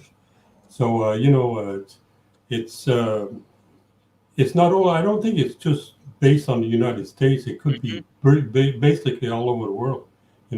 Racism is racism. So you can't get away from that. And I will say one thing about this. I've lived in different parts of the country. I'm not about Alban or Roger or any of you guys. I've lived in different parts like the West Coast and the East and the North and now the South. When we say, oh, racism doesn't happen there. Racism happens all over the world. Yes. But what you call what's considered as those are subclass people is different in each place. When I lived in Seattle, it was anybody that was Asian or Indian. That would be the two jokes that people would make about was Asian or Indians. Mostly the Indians, and that'd be someone that was a native Indian from America. They would, they're just a native. They don't know what they're talking about. They're just drunk. So depends on where you live in the world. There's always going to be that racism that's going to say we're better than them because of this. And sometimes in the U.S. people see us as well. It's black and white. Yes and no. No. If you live in different parts of this country, you will see that yes. But when I go to Seattle, there's the black population in Seattle is, if I had to guess, I'd say less than 5%, maybe 10%. It's so low. Well, I live in the South. It's about 25% in the towns I'm in. So it's a different dynamic. So racism is not dead. And so like Eddie's saying, being in Canada, there's racism in Canada, but it's not black white. It may be French versus just Canadian. Canadian because that or natives in Canada. Well, I've been all across Canada, Hmm? and sometimes let's say, I'll give you an example. You go to Alberta. Alberta it's native against white. You go to, I don't know, you go to Nova Scotia. Well, Nova Scotia is racially white and black because there's a lot of black peoples came up from the Underground Railway. You can go to British Columbia and it's Chinese against white. It's no matter where you go, it's there. You're just trying to guide your path the best way you can to get, to live your own life. Yeah. But it's not just a United States problem. It's a world problem. Yeah. That's what I'm saying. It's not always black and white, like you said. It may be there's other cultures. So it's always trying to find a scapegoat, somebody to blame for your problems. You don't have money, so who's to blame for that? Yeah, the Germans blame the Jews. It was like, they're our problem. We need to get rid. There's always that. And that was Nazi Germany, not just Germany. Even when I lived in the UK when I was young, our family in the town I lived in, there was only two black families in the town I come from, which was called Bolton, and the other black family was my uncle. So and then all of a sudden in 1956, then was an immigration of let's say from the West Indies. Then after it came from the East Asians, you started moving in. Yep. So it's always the same thing. No matter where you go, there's always some point where you have to face the racism. You know what makes me laugh about, well, not laugh, that's not the right word, about racism in the U.S. though, is that when people are yelling at especially at black people, saying go back to your own country. Yeah, but I was born here. I'm sorry, dude, but your great grandfather brought me over here at the same time you did. Well, you know what? You can fuck off with that.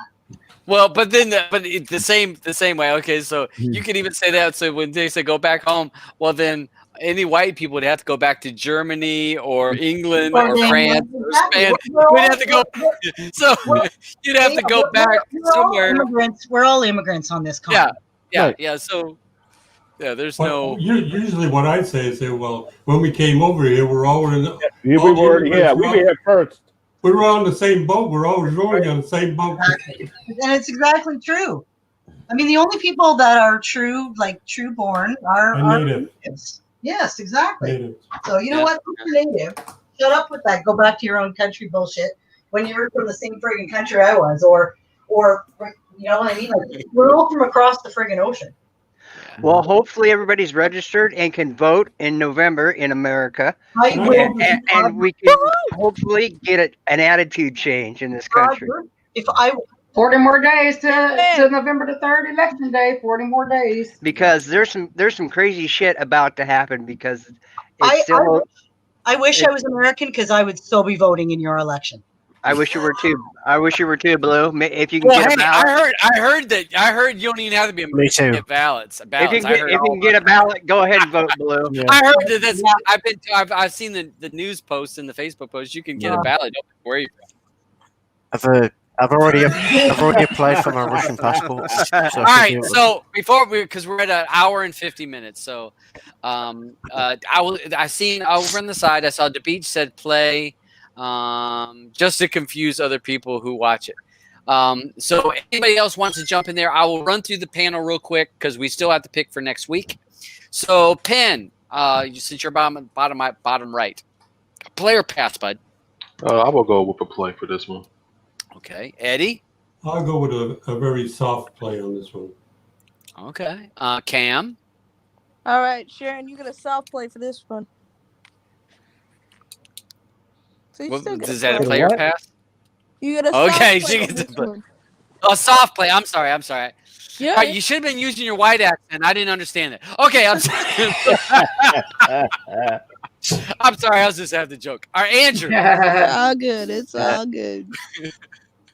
Andrew.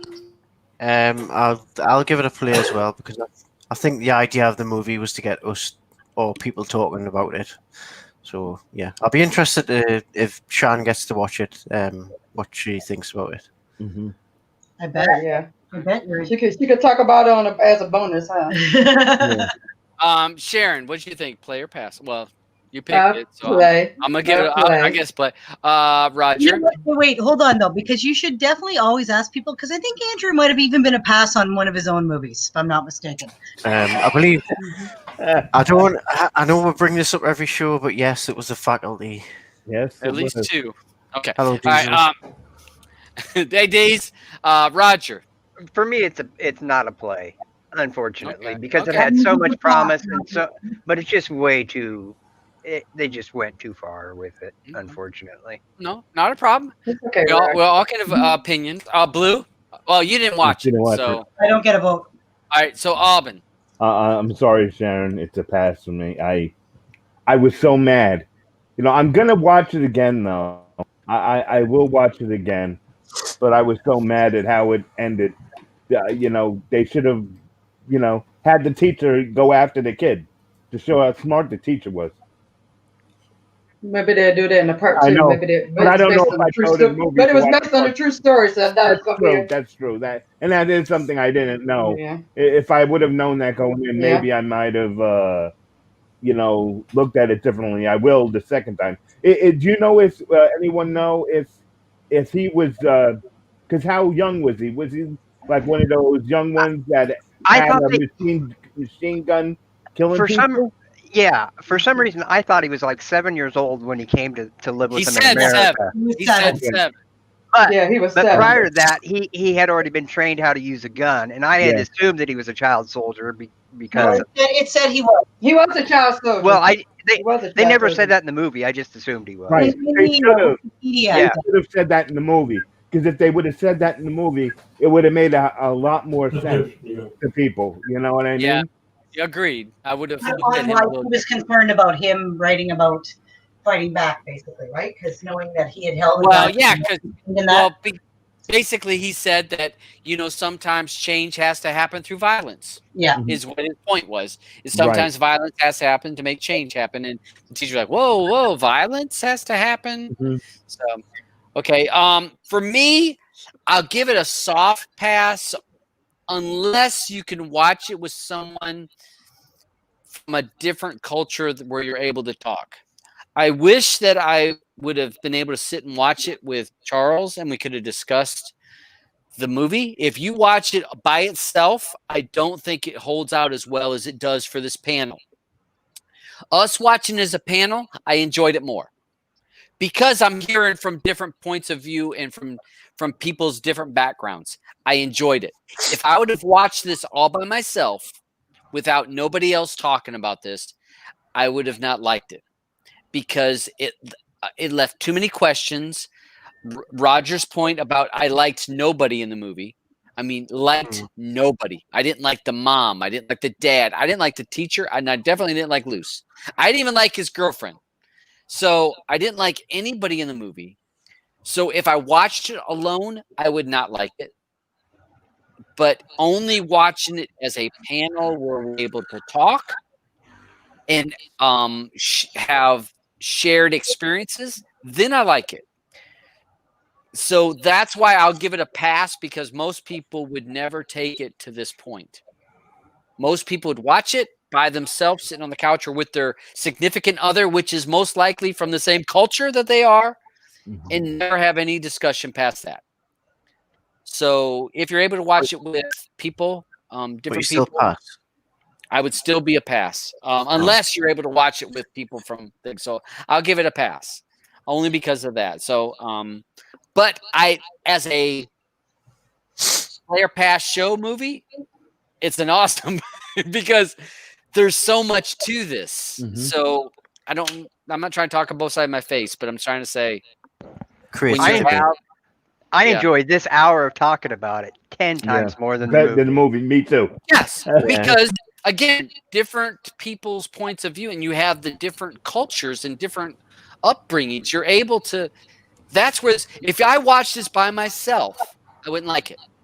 I would have been like, whatever. But because we had a panel of different people, yes, then it became more enjoyable. So if you're able to watch it with people from different groups, you'll probably like it. If you watch it by yourself, I don't think you'll like it.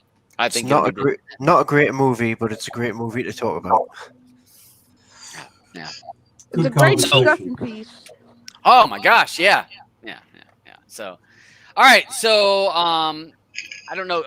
Then Sharon's voted on that, so we vote on that. You're able to vote on Telegram. So if you have the Telegram group, you're able to vote on that, and then we get to pick for next week, and we go to Miss Blue, who has the tallies of who can vote, who's voting for next week, and who's not voting for next week, because that is above my pay grade.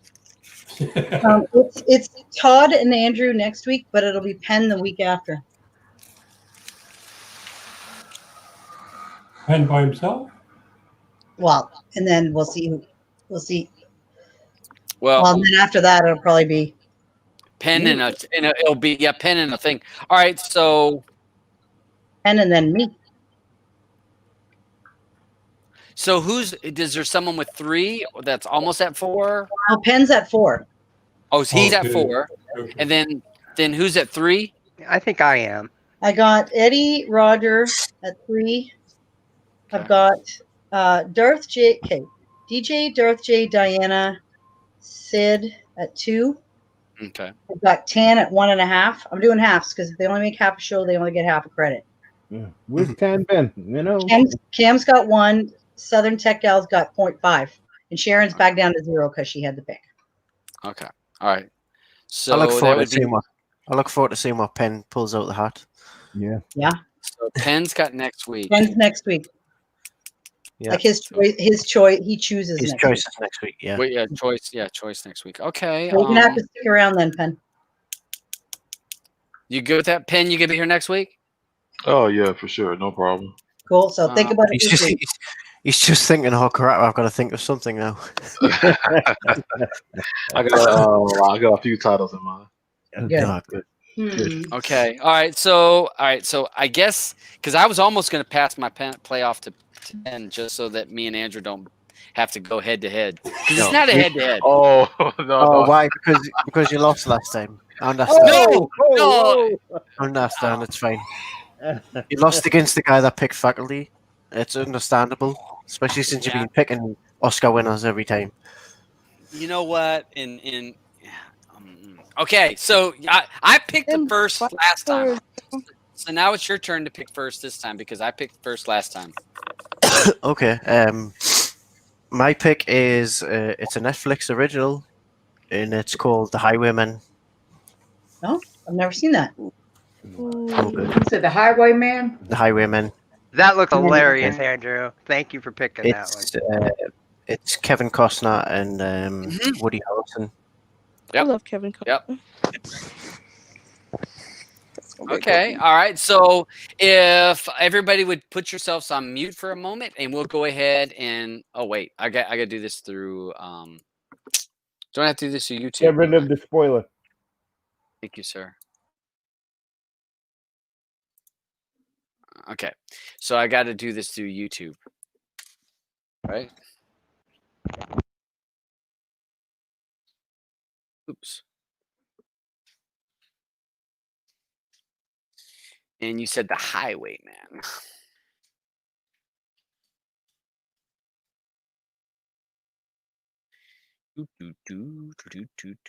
And this would be, I'm going to go with the official trailer. Is that what you, and hey, are we okay to play the trailer?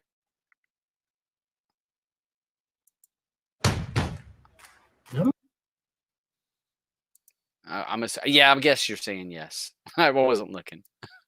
So we're going to make that full screen. Full screen. I said yes. And it's a 2-minute trailer, so you'll get your fill. How many bullets you got in you?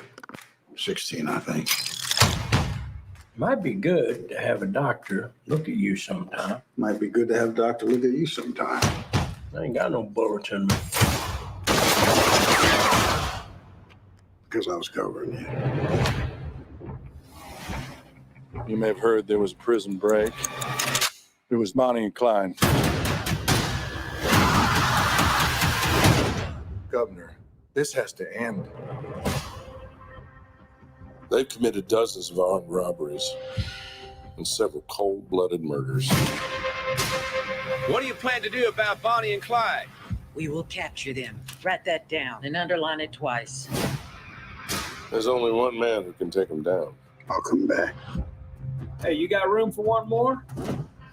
Not even packed. Ah, Judas Priest, get in. This is 1934. Gangsters, submachine guns. And you put cowboys on Bonnie and Clyde? Texas Rangers. This is an emergency alert. Police are not yet releasing details, but have stated that Bonnie and Clyde may have struck again. Forgive me, Father, for I have seen. This is a highly coordinated operation. So much pain and suffering. Roadblocks, air surveillance.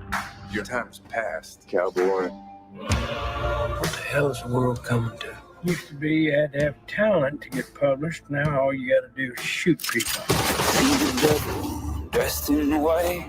She used her foot to turn him over so he could see what was about to happen. Hi, sweetie. This has gone far enough. I'm going to take them down. What a fine idea. Let him sing. Who are you, fellas? Suppose we're the bad guys. Hallelujah to me. I saw the devil. You come to the wrong place, mister. Around here, Clyde is king. But he didn't see me. Clyde might be king, but I'm a Texas Ranger, you little shit. No, he didn't see me. Okay, there are so many things to love about that. First of all, Andrew, the fact that you picked Woody Harrelson movie is hilarious. Yeah. Because we were just talking Last about week that. Kevin last week Costner, doesn't matter how old he gets. God, he's sexy. And I like that it's a true story. And I like that they're Texas Rangers. For some reason, I got a soft spot for Texas Rangers. I remember when I first saw the trailer for that, and I meant to watch it, and then I totally forgot. So good. I watched Yeah. it. I watched it last year, and I was like, "Oh, this is brilliant for Netflix, especially for Netflix." Okay, cool. I'm looking forward to it. Cool. Beat that I think I am. All right, Todd. It's on you, Todd. What you got? Can't hear you, honey. We can't hear you. You're talking away there. Oh yeah, I've got myself on mute because I have a button on there. We have not watched a movie with my boy in it in a while. Oh, Jesus, here we go. Matthew McConaughey. Oh, we got to watch a Matthew movie because we hadn't seen. Please be Tropic Thunder. So we have not watched one in a while. So we're going to go ahead and we're going to watch a little bit of something with my boy in it because he is my man crush. So everybody knows that. All right, so hold on a second. I'm waiting for the name of the movie. No, hold on a second. I'm waiting for the commercial. The commercial's finishing up. Hold on a second. Because I'm Dabs guessing what it is already. I'm going to guess. Because Dabs doesn't pay for the oh shoot, fire. I'm gonna go with Dallas Buyers Club. Yeah, Dallas Buyers Club. That's what I'm thinking. Dirty Smack. See, that's a pick though. Yeah, it's a nice, safe pick. It's a nice Dallas Buyers safe Club. pick. Yes, it is. Dallas Buyers Club. We're going with that because I think one of his Not my favorite. Not predictable at all. No.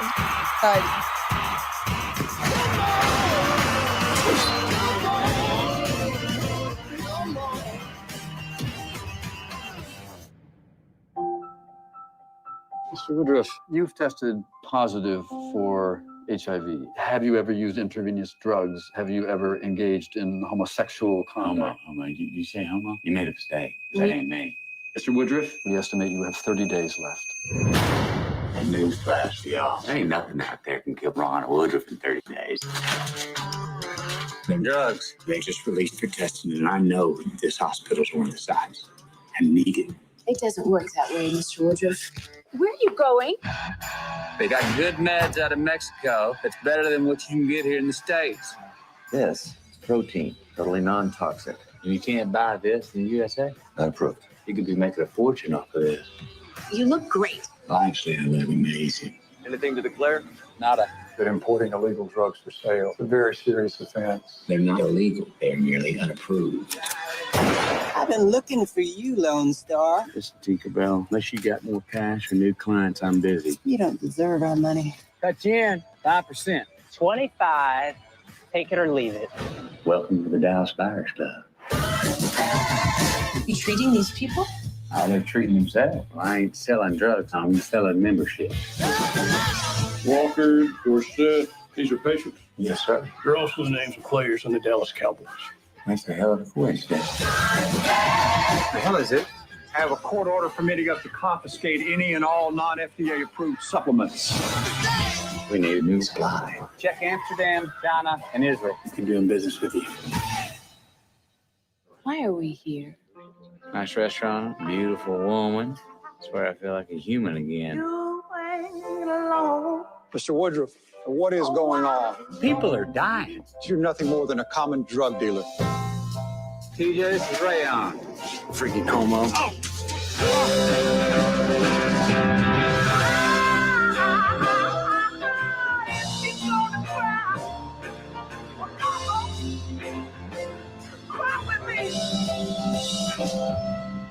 Man, I got one life.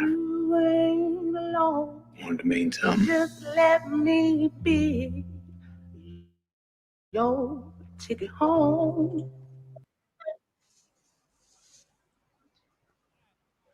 Did not know that Jared Leto was in that. That's good. Did not know that. Did not know that. I've never seen it. Wow. Oh, you've never seen it? Wow. I don't do cry yourself to sleep movies. Well, you better watch it in the afternoon then, Blue. Hey, guess what? I haven't seen it either. Oh, of course not. Wow. Of course I haven't seen it. No, of course not. I honestly, except for this pop show, I don't watch dramas on my own. I just don't. I'm a sucky baby. But are you beginning to like them or not? Oh, I end up liking 99% of them for sure. It's just that I got to be in the right mood for that. So. So who hasn't seen Dallas Buyers Club apart from me and Sean? I haven't seen it. I haven't seen it. Eddie, Eddie, cool. Sharon, Penn. Who hasn't seen The Highwaymen apart from me? I have not seen it. I haven't seen it either. I haven't seen it. Awesome. So it should be a good show next week. Yeah, And that's not the movie that I thought it was going to be, Andrew, by the way. It's not going to be hilarious. It's going to be good, though. It's going to be good. Hilarious. You want to know why Dallas Buyers Club is going to be good? I'll tell you one reason and one reason only. It was a Best Picture nominee. Oh my God! Wasn't Academy Award for it, according to Jim. I'm so shocked that Todd picking a Best Picture nominee. Best Picture nominee. Yeah, it's well deserved nominee as well. It's a great movie. Oh, now that I think of it, wasn't this the movie that Matthew McConaughey won his Oscar for? Oh yeah. Oh man. He won one hold too. on. Actually, we want to look. I thought nominated. I wasn't sure about. He won it. He Cool. won Best Actor in 2014. Cool. Yeah, it's when he went up to the thing and said, "All right." Yeah, Todd loved him. Todd was like, Todd, you're muted, Todd. Dabs is back with easy winners, huh? Todd, you're muted. You're muted, Todd. Oh, sorry, man. No wonder it was hear me. All right, so I'm sorry. Sorry, this movie, Jared Leto won an award for this, and this movie, if you take anything away from this movie, Matthew's acting and his willing to lose weight, and say with Jared Leto, when they lost, if you think about, look at how much weight they lost. Take out whatever about the movie, the commitment to lose the weight to make them look like they looked. You know, when I watched that, I was blown away. You know, the first person I saw ever do that freaked the shit out of me was Christian Bale in The Machinist. No, how about 50 Cent? Huh? 50 Cent did a movie where he lost. Wait, didn't he? Yeah, but Christian Bale, you could see every bone, his clavicle. His bones, yeah, his, yeah. He must have weighed 100 pounds. And then you see next movie, he does Batman, and he's all ripped. What the hell? That's got to be so hard on your body to do that to it, just for a movie role. Yeah. Didn't the guy that the piano was that Adrian Brody? Yeah. Yeah, he Adrian lost Brody. a bunch of weight for that role too. Yeah. But Christian Bale, I don't know if you guys have ever seen The Machinist. You should Yeah, see I did. like bones. Yeah. Bones. Okay, I will give an apology because I thought only Jared Leto won for that versus supporting. Matthew did. But nope. Matthew McConaughey won too, so I didn't realize that, and makeup, but the makeup, whatever. But I didn't realize that Matthew had won on that one. But well deserved in my opinion. Looks like it's gonna be a good week next week. You know what? Because he is my How man can crush. Matthew be your man crush and you not know he won? Huh? How come Matthew McConaughey be your man crush? I don't know. I don't. It's because I actually have 3 movies by Matthew McConaughey that are in my list. I have 2 other movies. I have 2 others that I might bring out at some other time. But yeah, this movie was my favorite that he did. I'm going old school classic next time. And everybody, I'm pretty sure everybody has seen it in their lifetime. But it's one of my favorite movies of all time. I'm going way back too, and I bet the younger people have not seen my movie, so it's cool. Andrew. Andrew, right? Who's the baby in here? Oh no, Cam. Cam is the baby. Yeah. I probably Cam's 22. I don't know how old Penn is either. Yep, 22. 22. Hey, well, I'm not Andrew, even you're not the baby anymore. I'm like in the middle. Yeah. Yeah. So yeah, you're a middle-aged guy. Me and Alban are carrying through here. That's okay. So anybody and Eddie, sorry, Eddie. Well, I didn't think about Eddie because I wasn't sure about Eddie's age. The grandpa's. Eddie's older. Okay, so he's older than me. Okay. His boys are in television, so he's definitely not 25. Yeah. Todd, you and I are the same age. Okay. All right. So okay. So I'm gonna go ahead. We'll 3. start with Penn, and we're gonna roll through saying goodbye because we're at 2 hours and 15 minutes, and Andrew's got to go to bed. Penn, anything you want to say before you roll out? All right, for sure. I want to thank everybody for tuning in to this week's Pass the Play. Appreciate everybody in the chat, all the supporters. Thank you for once again inviting me on the panel, Butcher. Love seeing everybody. And tune in for next week. Should be an exciting discussion. All right, goodbye. Thank you, Penn. Mr. Eddie G, anything you got to close out with? Yeah, great show. So far, we got 9 people on here, right? The maximum is 10. 10. We had 10 earlier. No, but last week, did we have 10 last week? We had 10 this week. No, last week we had 9, but this week we made it to 10. Good. We broke a record. Good. Let's hope we can get up to 20 next time. Yeah. Hey, we can have people backstage, and I can just pull people in and out. Okay. Have a good one. All right. Scam. Everybody, thank you guys for coming through and talking movies with us. And it's fun to do this every week with everything going on in the world. And you guys decided to watch movies with us and talk about them. It should be a very exciting week next week. So we'll see you next week. Peace. Thank you, Cam. Roger. Had a blast as always. Thanks for picking the movie. I just want to say, with today's ruling that came in, if anybody that's on the panel or listening has some protests going on in their city, be safe. Just be safe. Don't get hurt. Okay. What happened today? The Breonna Taylor thing happened today. So I heard a cop was arrested. Kind of, sort of, maybe. Kind of, sort of. Not really. Jesus. No. Indicted. Yeah, the cop that didn't shoot her. What the fuck is that? So, all right. Sorry. That's it. That's it. Just be safe. Yeah. Be safe, everybody. Yeah. Sharon. I'd like to thank you for welcoming me to your show again, and I enjoyed the show. Come back next week. for Pass to Play. Awesome.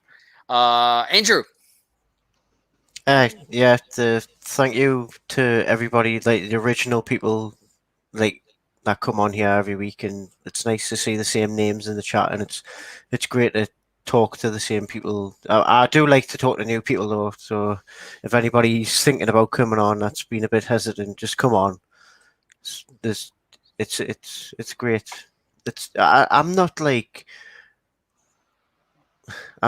a streamy type person. Like the only experience I've got on YouTube type thing is the Cody Matters thing, and before that, there's nothing. So I enjoy this show. I enjoy talking about movies. I enjoy hearing about other people's opinions on movies, and it's just a good time and a good laugh. And also, Todd, I'm sorry I couldn't make Friday's show, but congratulations on 100 episodes of Streaming Matters.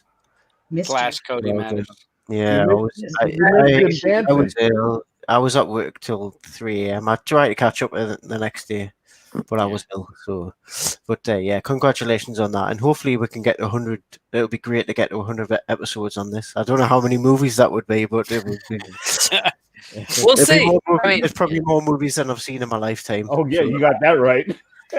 Well, hey, but the one thing is we're staying consistent with this. Where Cody Matters, we were inconsistent, so we're staying consistent with this. Alban. Yeah, I want to thank everyone again, especially everyone out in the side chat there. You know, yeah, the more of you can come in. Don't be afraid.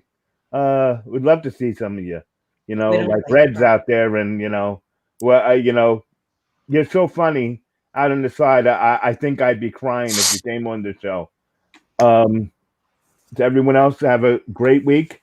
And well, I guess we'll see you guys on Friday. But Andrew, what did you think of Todd's dancing? Because I'm still crying every time I think of it. I just missed that bit of the dancing. Man, I've seen some dancing from Todd before, so I wasn't too. No. This was classic. Yeah, I wasn't too. This is definitely classic. If anyone hasn't seen it, go back and watch that Streaming Matters. Because I'm fairly sure that I'll go back and I'll probably clip it, and I'll probably. Yeah, yes, you will. You definitely will. Because he was doing that. What's that other dance the kids did? He was doing the floss. When he was doing the floss, I couldn't stop laughing. I should have stuck with the floss. I was better off. I should have stuck with that. I quickly checked in on the stream and it's all laughing, Todd. But I'm telling you, man, I couldn't take it anymore. I was crying. I was actually crying. When I was at work, I quickly checked in on the stream, and I think it was just at the time that someone said that Todd looked like he was humping the floor. The dog kept getting in the way. I think what I'll do is I'll clip that section of the video and I'll put like a Fletcher Mondaro track. I'll post that in the chat. Please. So you never ever forget. I'm crying again. Thank you so much, everyone. Blue, it's all you. All right, Blue. Thanks for watching Player Pass, guys. And it's actually a lot of fun. It's fun to have the people that we have on every week, and it's really fun to see the same people in the side chat too. Though I don't know how you guys can put up with us. If I'm honest. Thank you. And put up with us for 2 hours. And yes, one of the people, I think Terror wrote, he says it wasn't the worm, it was a fish flopping. And I have learned my body does not work as the years progress. It does not work as fluidly as it used to. I've learned that. So but that was probably the last time you'll see Dabs pull up, try to he was going to try to get me to do it, and I'm like, I can't do it. He goes, yeah, because you're chicken. I go, no, because it's called tits. Well, she's talking about her arms out here. I'm like, have you ever done the worm? No, out in front of you. Andrew's got his hand up. He uses the. Yeah, what? Andrew? I was just going to say, I can 100% guarantee that is not the last time you're going to see Todd do that, because there's birthday's coming. A video on loop of Todd doing that. Don't worry about that. It won't be the last time you see that. Okay, it won't be the last time. Honestly, all it takes is for enough people to say, Todd, come on. Do the worm. Come on. And he'd do it. Yeah, how many drinks? One more drink. One more drink. I do tend to crumble after on peer pressure later in the evening. And how much you've had to drink. Yeah, also. yeah, it depends. That night I was having good. I was a good time. Yeah. So yeah, go ahead, Friday, Roger. you were loose. Friday. Yeah, I was feeling. My brain was loose. My body was not. I meant the let's movie. clarify. I meant the movie, The Peer Pressure. Oh, yeah. But I wasn't as manipulated. I didn't think out far enough ahead as Luce did. I want to thank everyone. We made the peach tequila. Yeah. Oh well, I was drinking that peach Crown Royal. Oh yeah, peach Crown Royal. Yeah. So thanks for everyone watching the show. We're down to 11 people, so we're all at the very end. So I just want to thank everyone that hangs with us on this, because this is we're working through the show. But you know what? If it's 11 people watching it or 100 people watching it, we're doing it because we like the movies. We talk about the movies.